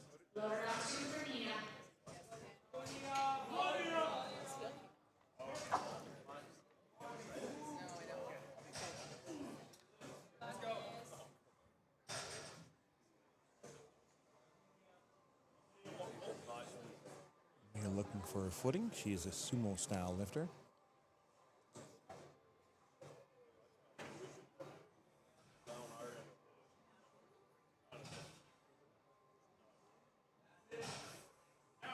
And a good opener for her. Darina, 127.5.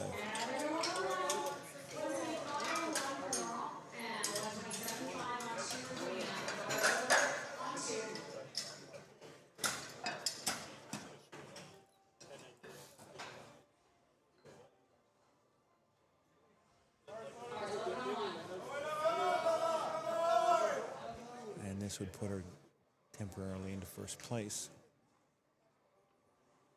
after her opening deadlift. Very comfortable. Nice lift. And we are now on seconds. So in the 52 kilo class, we have a very tight battle for first, second, and third. Not much separates our top three. Haley will be going next, attempting 105 in the 52 kilo class.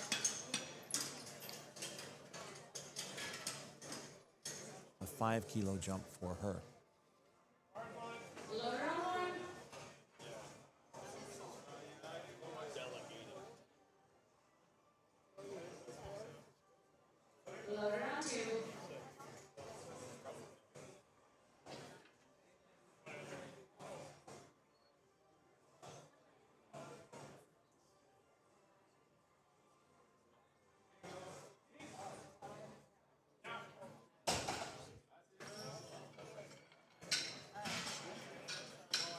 Haley with a good lift.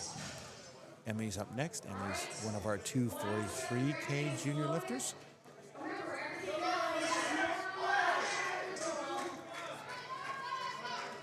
She's put 7.5 kilos more on the bar.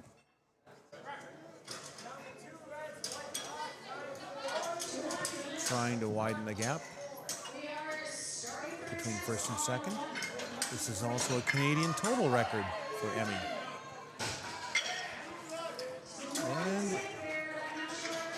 And it's Canadian total record for Emmy with that deadlift. Emma with her second at 120. Emma is attempting to move into a tie for first place with this lift. A 10 kilo jump for her. So now you see some of the jockeying that goes on with the coaches and the athletes trying to figure out where their athlete can finish, how much they have left in the tank, and what they might need to either get on the podium or to win.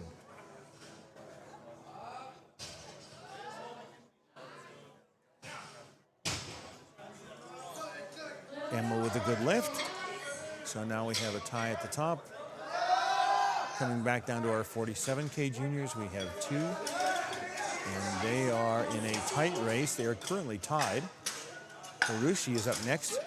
She's going to be adding 7.5 kilos onto the bar for her second, 122.5.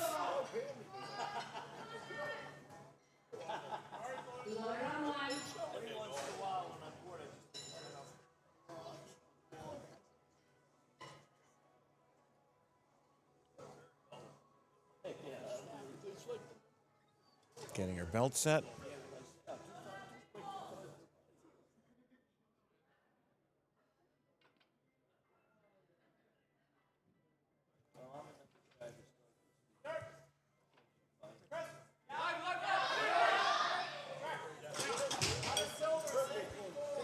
Good second for Tharushi. For the moment, she pulls into first place in the 47 kilo class.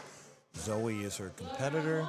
She's up next. She's attempting a 12.5 kilo jump.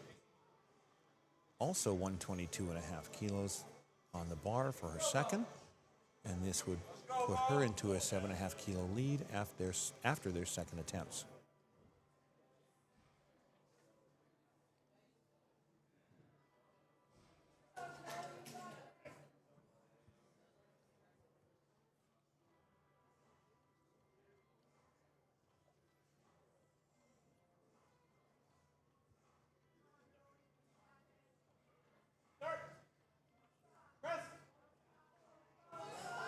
A little bit of a grind at the top. Let's see if she got that. She did. So she's currently in first place by 7.5 kilos in the 47 kilo class. Aniel, one of our 43K junior lifters, will be attempting a Canadian deadlift record and a Canadian total record. 125 kilos. This will be a deadlift and a total record for her. If she gets this, it is a 10 kilo jump. And would bring her within 11 kilos of first place.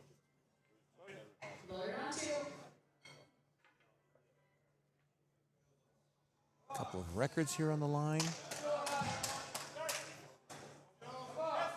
for Aniel. Let's go now. Let's see this happen.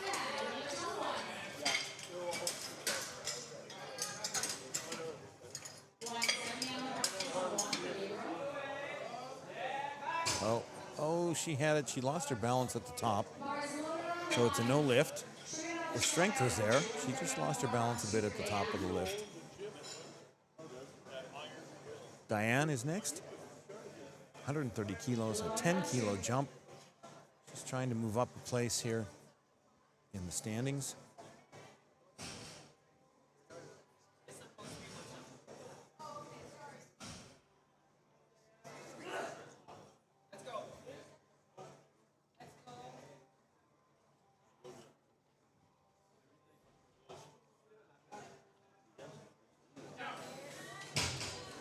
Good second attempt by Diane.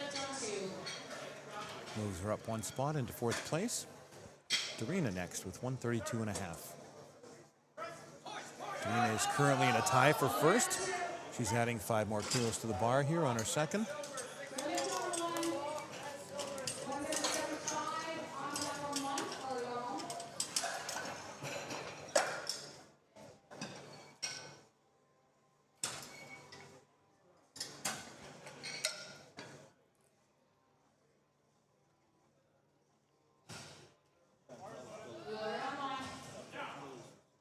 She's got it. Good lift for Darina. Nia adding 7.5 to the bar for her second, 132.5 total. She's currently in third place.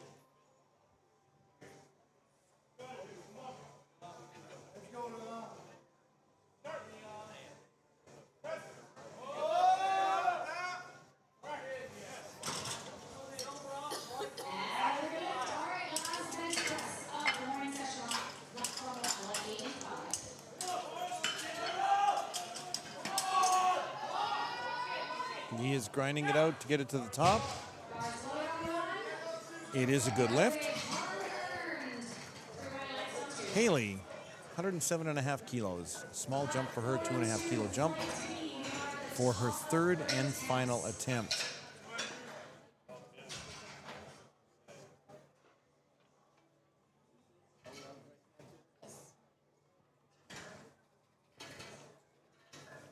We are on our thirds for deadlifts for our 43K, 47K, and 52K junior lifters. We will know who the winners are and who's on the podium shortly.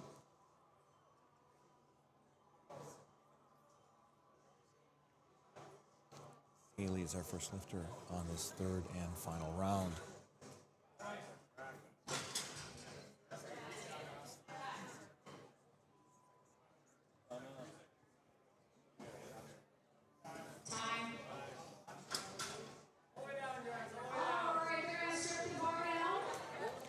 I believe Haley might be timing out. I do think so.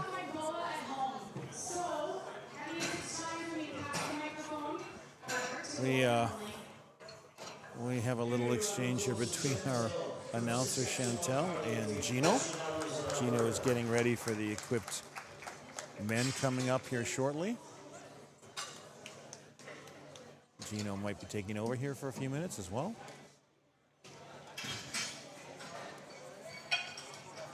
And Emmy is up next with 112.5 kilos. One of our 243 kilo lifters. She's currently in first place. And she will be difficult to catch at this point. She's adding 5 more kilos to the bar. This is a Canadian and a deadlift and national total record. So a deadlift record and a total record in the 43 kilo class. Looks like she might have it. She does.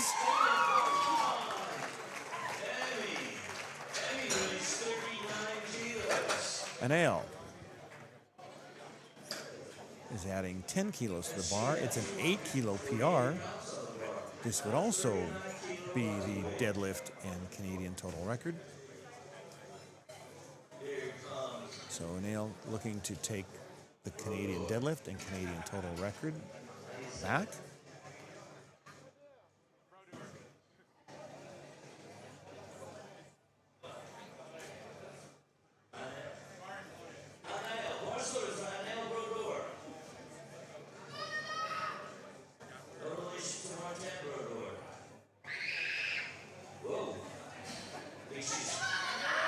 Aniel's coming out.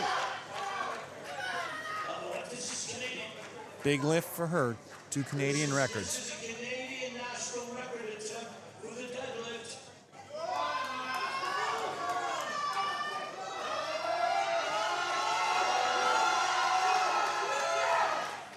I think she's got it. She does.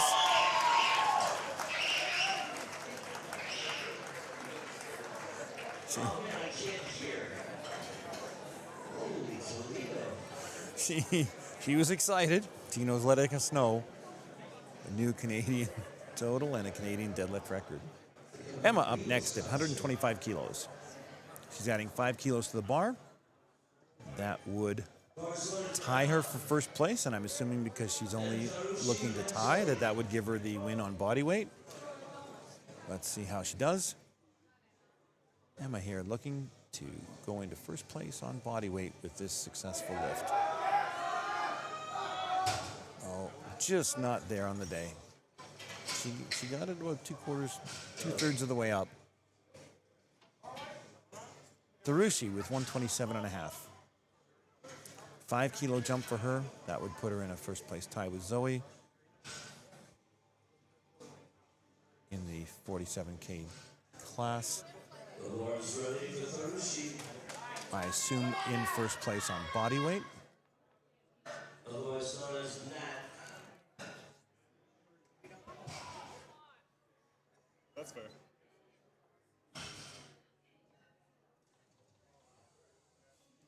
Up next is Zoe, then Nia.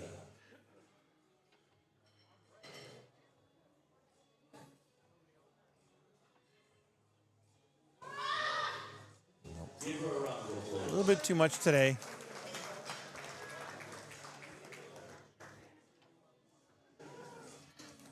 Our next lifter is Zoe. She's taking a 5 kilo jump as well. Zoe's got 127 Zoe. kilos on the bar. Up next is Nia after Nia's Acevedo. Bar's ready. Here comes Zoe. 5 kilo jump for her third. 46 kilos. It's a small PR, 2.5 kilo PR for her.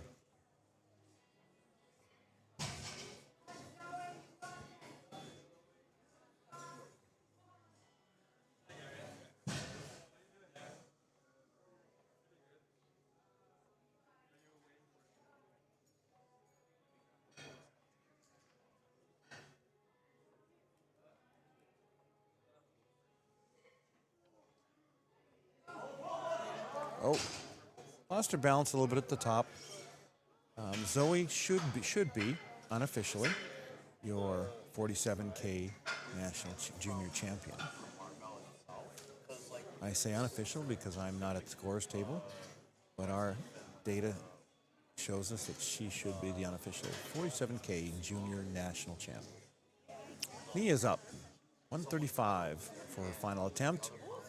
Nia's currently in third place in the 52K class. She's making a small jump, just 2.5 kilos to 135.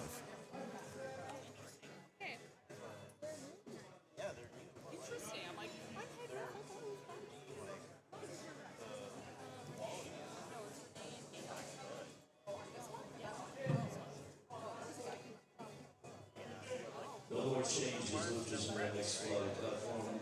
2 no more changes to your openers.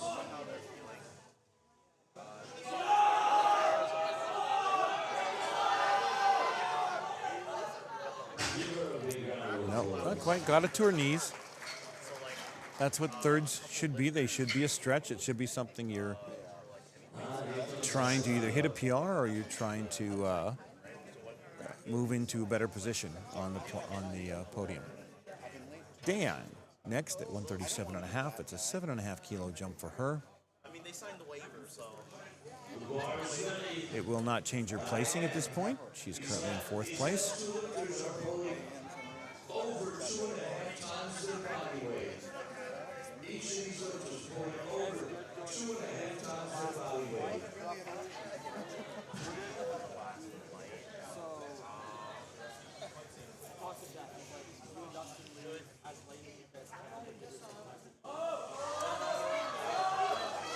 No. She got it back, but there's a little bit of bobble in the center. Yeah. There was an up and down right at the knee level. Darina's next. Darina's a 52K lifter. She's currently in 1st place. She's adding 5 kilos to the bar to increase her lead. We'll see how that goes. 10 seconds. No changes. Lifters on platform 1 first leg. No changes to your openers.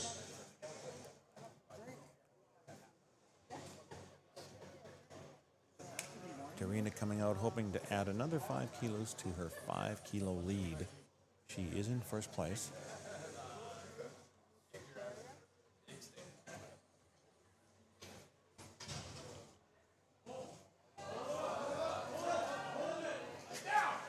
Looks like a good lift. She seems happy with that.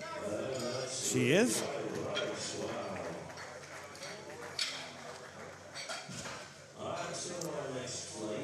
And that is the end of our flight. We are moving into our 2nd flight here with Kira as our opening deadlifter.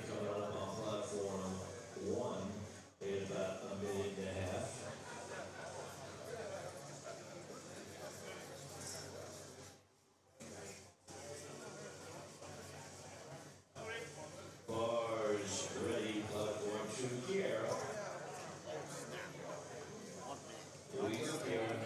After Kira comes Holly, then Maria.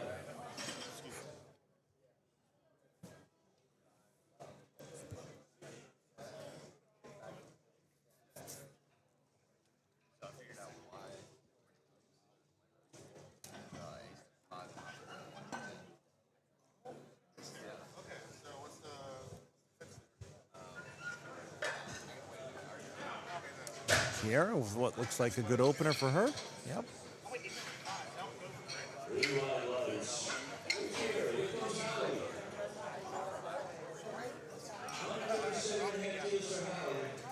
Holly up with 137.5 for her opening deadlift.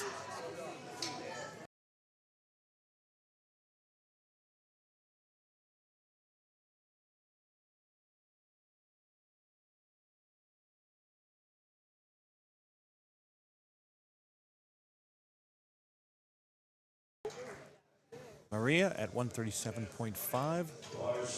This is her opener. This is the 57K junior class.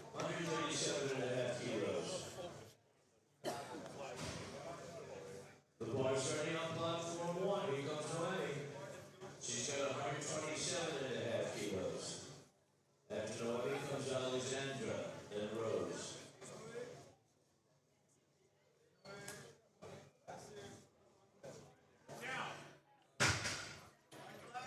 And Maria with a good lift.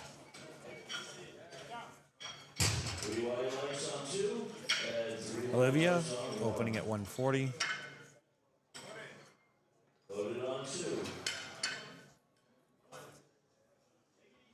As mentioned before, we'll start seeing some movement amongst the lifters as far as placement goes. Once their opening deadlifts are done, we'll keep you up to date as where people are in the placings.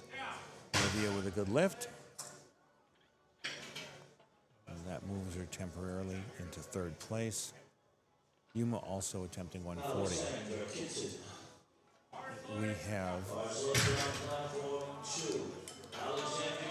our 43, our 47, our 52, and our 57K junior lifters on platform 2.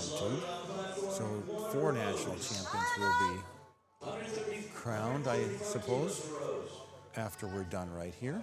The award ceremony will take place shortly after. Stay around for that if you'd like to.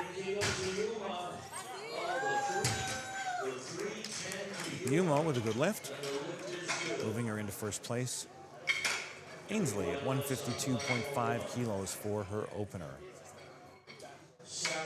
Ainsley has been to a couple of nationals as a junior. Coming up on platform 1.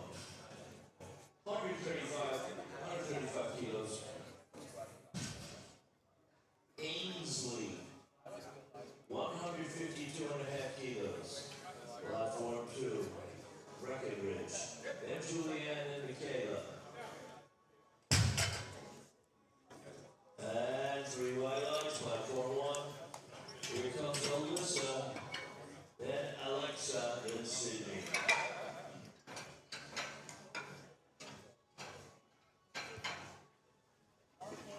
The bar is ready for Alyssa. Alicia. She hails from Quebec.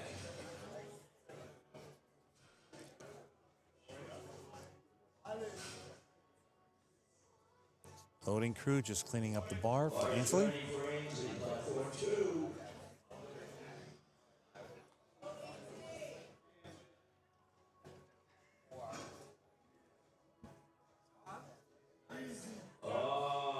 Soie blanche, sous bon, très bien, merci beaucoup, Alicia. Easy opener for Ainsley. Alexa coming up. The lift on 2 is 3 white. Julianne next at 152.5. 145 kilos. Bars ready for Julianne. 152.5 kilos. The audience is starting to fill up a little bit as we get later into the morning here. 3 white lines for Alexa. Cindy Wilson. Abby. Platform 1. Here goes Julianne on 2. Next after her, Michaela. Then Nia.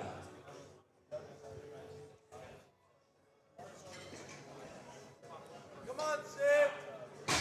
Good lift for Julianne at 152.5. Michaela opening at 165 for a 57K junior. Get set. Patient. That is a big opener.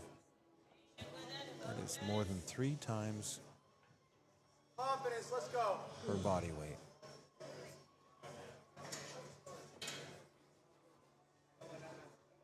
Excuse me, just under 3 times her body weight.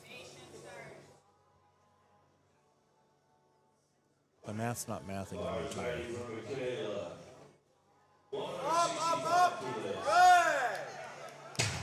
Good. And Sydney gets 3 whites.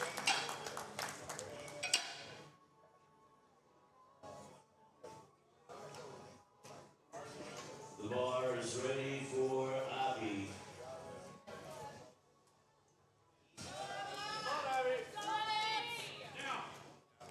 Michaela with an opener. Good one. And Nia at 172.5 for her opener.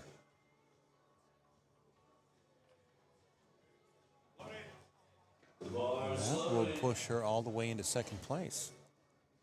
She gets this. And Abby gets 3 whites. Here comes Nia.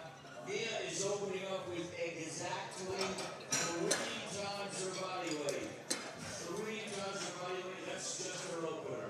Here comes Nia up in 3 times body weight, Jeff.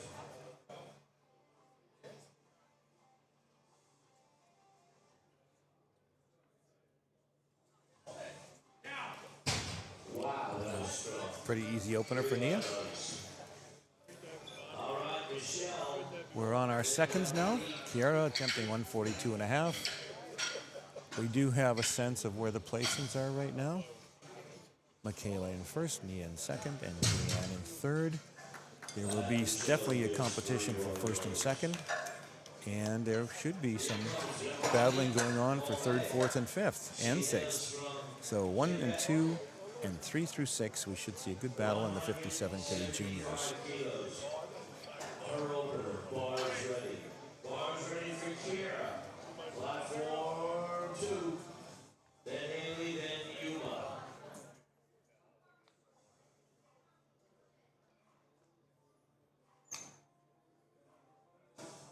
setting up.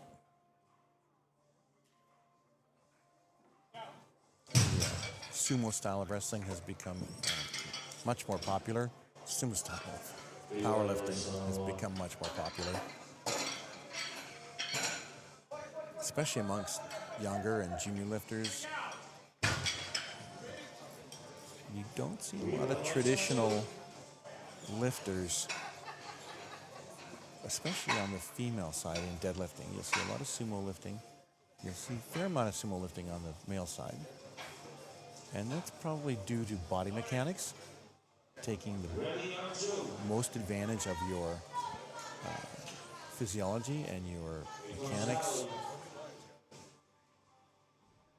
is obviously advantageous to lifting weight. Ollie with 145, good lift. Yuma next at 147.5. That's true also in squatting and in bench pressing. The idea is to lift the most weight within the rules. And as long as you lift the most weight within the rules, you are the winner or you are successful.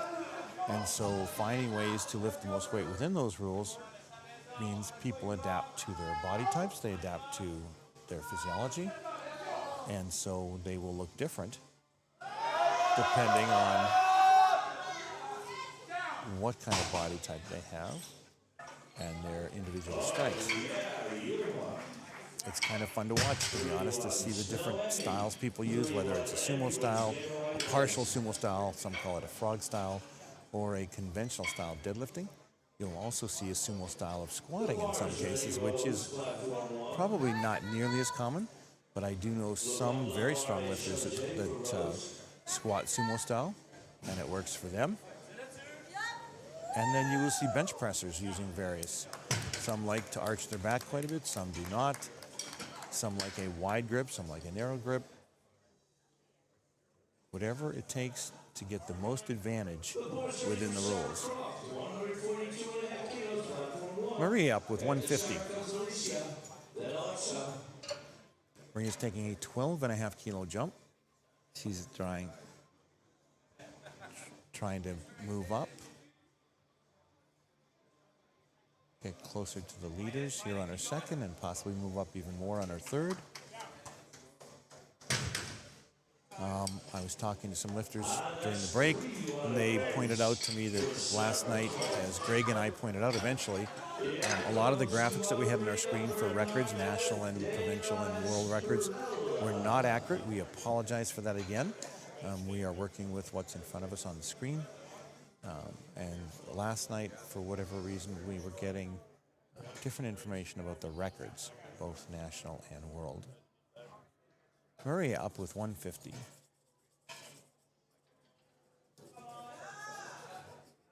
Yeah. Once she gets it off the bar, it moves well. Good lift.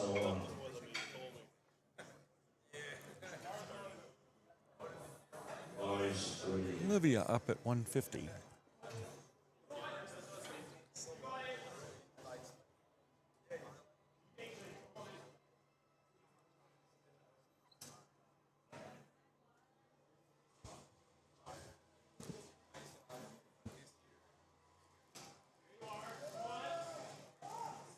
Olivia with her second.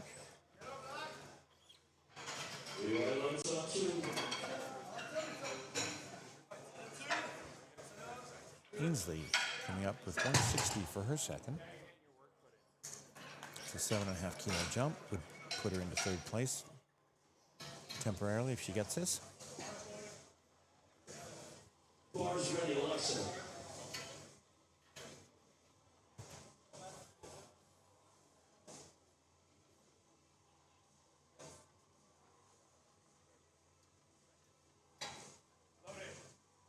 Bars ready, Ainsley Breckenridge. 160 kilos on the bar. And that was Alexa with 3 whites on 1. How about Sydney Wilson on 1 coming up with 170 kilos?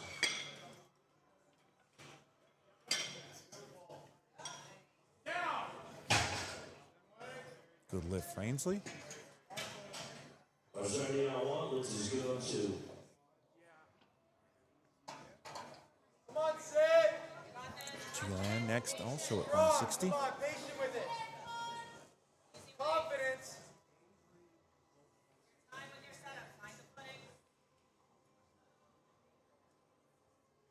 Take your time, get set. Come on, Sid.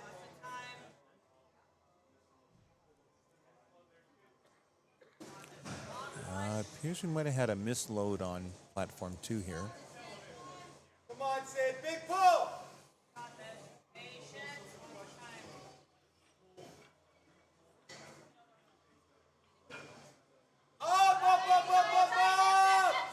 Easy.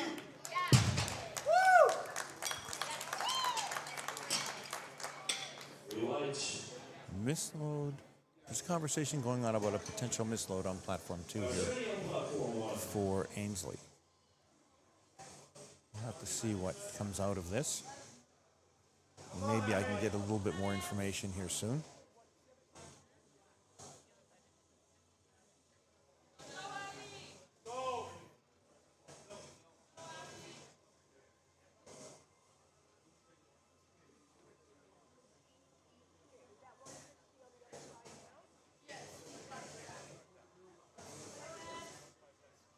Come on, Emmy.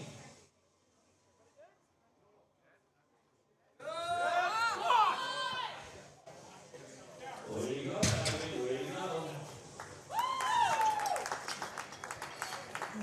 There we are. We're ready now for Julianne. Oh, they're going to clean the bar up for Julianne before we get started.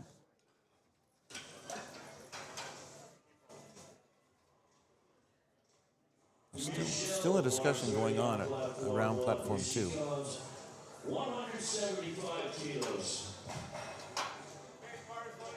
The bar is ready for Julianne, then Michaela, then Mia. Platform 2.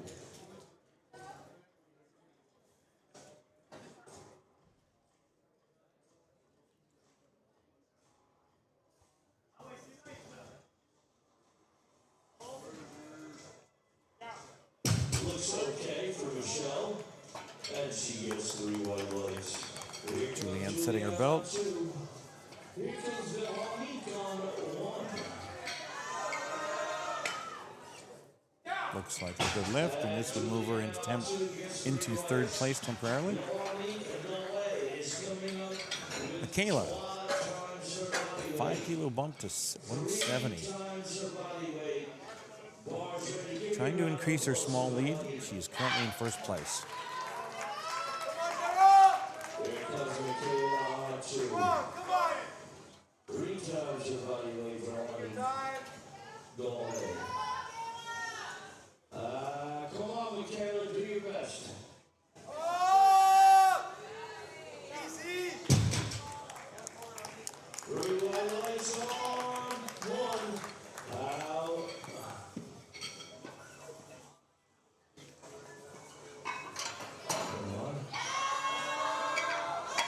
Slow and patient. Nope. Couldn't quite get it past the knees. So still a small lead for Michaela in first place. Nia's up next. Nia is taking a 12.5 kilo jump. This would put Nia in first place by 4 kilos. Bars ready for Alexandra Kitson. Bars ready for Nia on 2. 185 kilos for Nia. We are talking about a 57K junior deadlifting 400 pounds.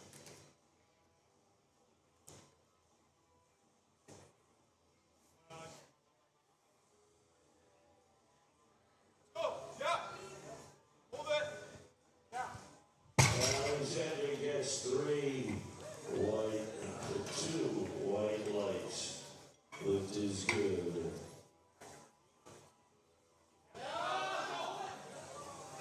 Oh, she lost control at the top, lost her balance. So no lift. We are now starting our third and final deadlifts. Platform 2, session 1, flight 2, our 57K juniors.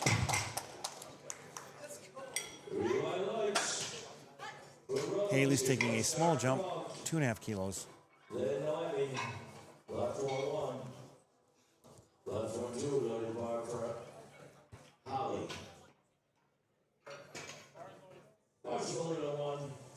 Sarah, 150 kilos.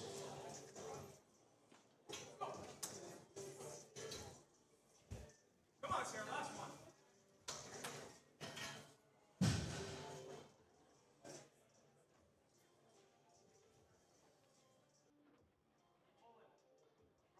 Drive. Keep going, keep going, keep going, keep going, keep going. On third attempts for deadlifts, as we've mentioned previously, the bar is cleaned every time between attempts to allow each lifter the same and equal advantage as far as pulling the bar and the grip on the bar. All right, we're starting our thirds. Holly with 147.5 for her third and final deadlift. Holly McCorster, 147.5.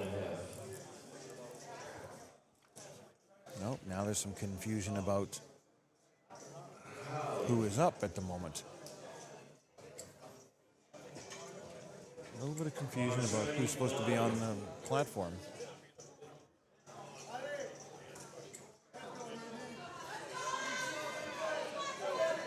There we go.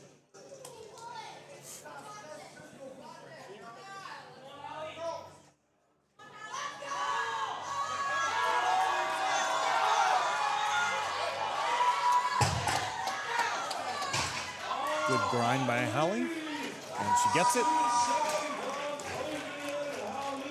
Kiera with her third attempt at 147.5 coming up.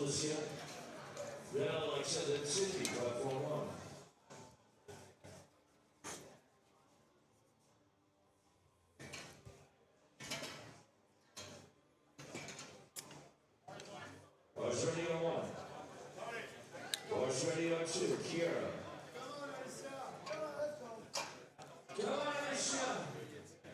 5 kilo jump for Kiera. 12.5 kilos over her PR. Come on, Kiera.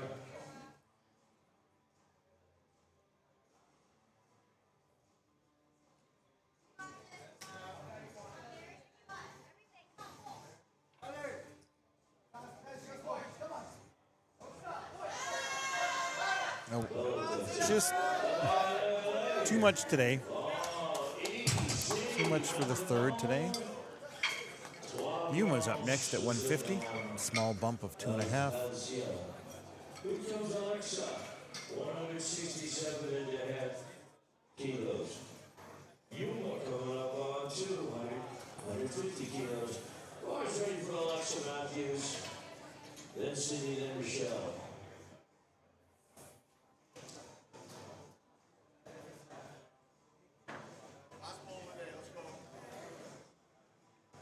Yuma with 150 on the bar. The bar is ready.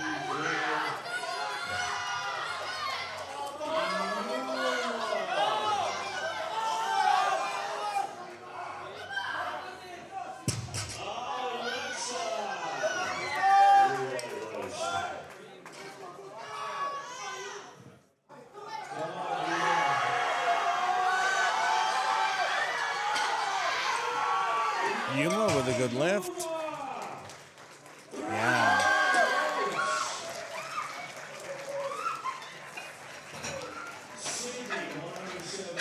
Maria, 155 on the bar. 5 kilo jump for her. Bars ready for Sydney on 1. Maria. We are making our way through the 57K juniors, about halfway through the third and final set of deadlifts. Come on! Big pull, come on, don't stop! Up top! It's your weight. Take your time, come on! Lots of time.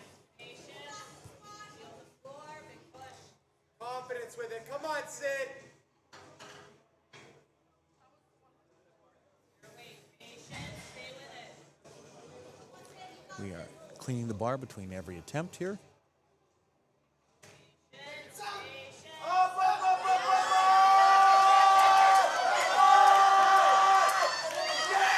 a quick mention again of our sponsors. SBD Canada, Transparent Labs, Inner Strength Products, Newfoundland Powerlifting Association, Eleco Equipment, and our host hotel, the Hotel Sheraton here in St. John's, Newfoundland.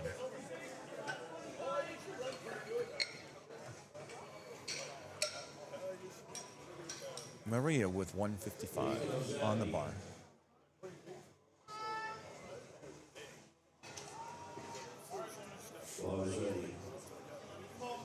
Come on, Emmy! Let's go! Come on! That looks like a good lift from Maria. She looks really happy with that. She is. Olivia also attempting 155 on the bar. Let's go, Emmy! As you can probably hear, we have a third deadlifts over on platform 1 as well.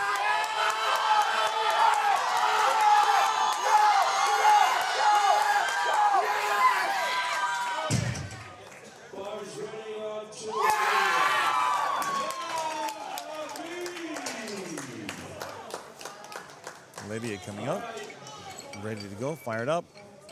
Michelle is looking to remove Sydney from the bronze medal position. Oh, just a bit too much in the day for her third. Ainsley jumping 7.5 kilos to 165. This would put her into third place with a 10-kilo lead if she can get this. So we're seeing some people moving up onto the podium potentially.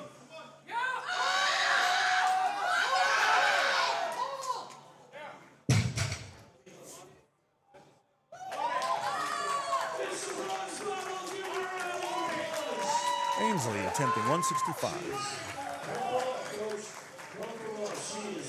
She is beside herself. Wow.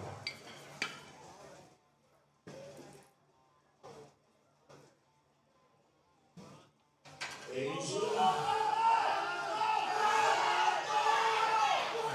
looks like a good lift. We'll have to see. It is a good lift for Ainsley. Lots of successful third lifts here. Nice to see for our junior lifters. Julianne, 167.5. No more changes. Lifters in the next flight on platform 2. No more changes to your offense.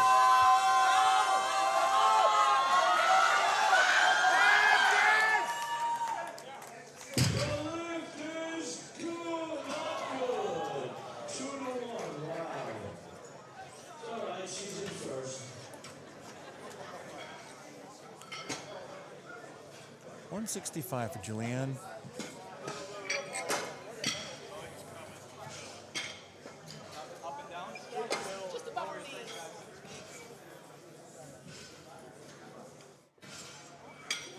Julianne turned in a change. She also is looking for the bronze medal win by 2.5 kilos. Bars ready, says Jordan. 5-kilo jump for Julianne. This would put her back into third place.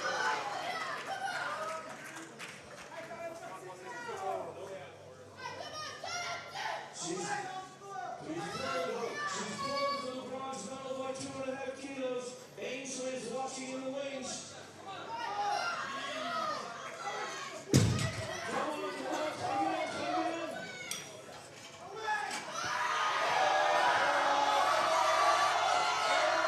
Looks like she might have it. Good lift for Julianne. Michaela attempting 170.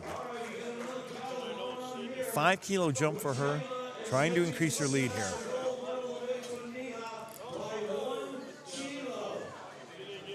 Neha's got 420 kilo total. Michaela's looking to take it to 421. Bars ready, says Jordan.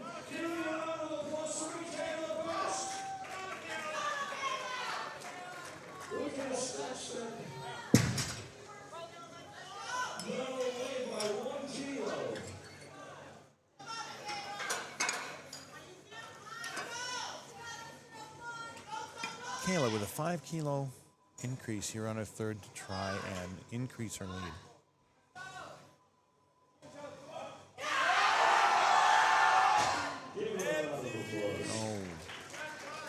No lift. And now Nia is jumping 12.5 kilos. She probably will have her coach knock that down to 10. Well, let's see what happens. She initially was going to go up to 420. Now she's looking at potentially just adding 10 on the bar and getting to 417.5. We'll wait and see if there's an attempt change.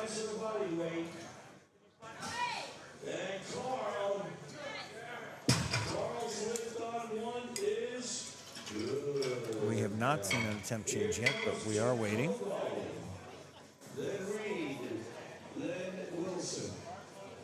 Nia is definitely going to be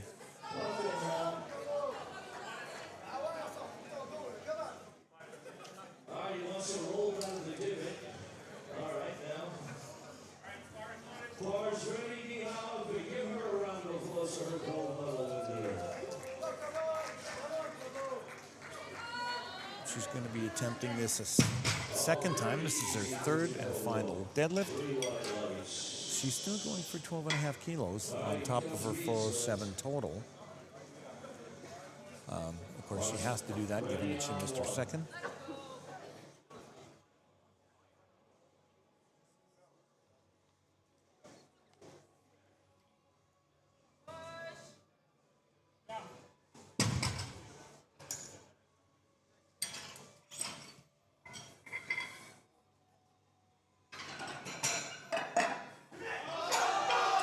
Looks like she's got, oh no. She lost her grip on her left hand just at the end. She had it at the top, it was locked out, but her hand was already starting to slip. So Nia misses her third, which means that we are done on platform 2. Our 57K junior unofficial national champ is Michaela, Nia in second, and Julianne in third. I'm going to be signing off here. I'll be back for the evening session tonight. Be back in about, I believe, an hour for our equipped men, all ages and all weight classes.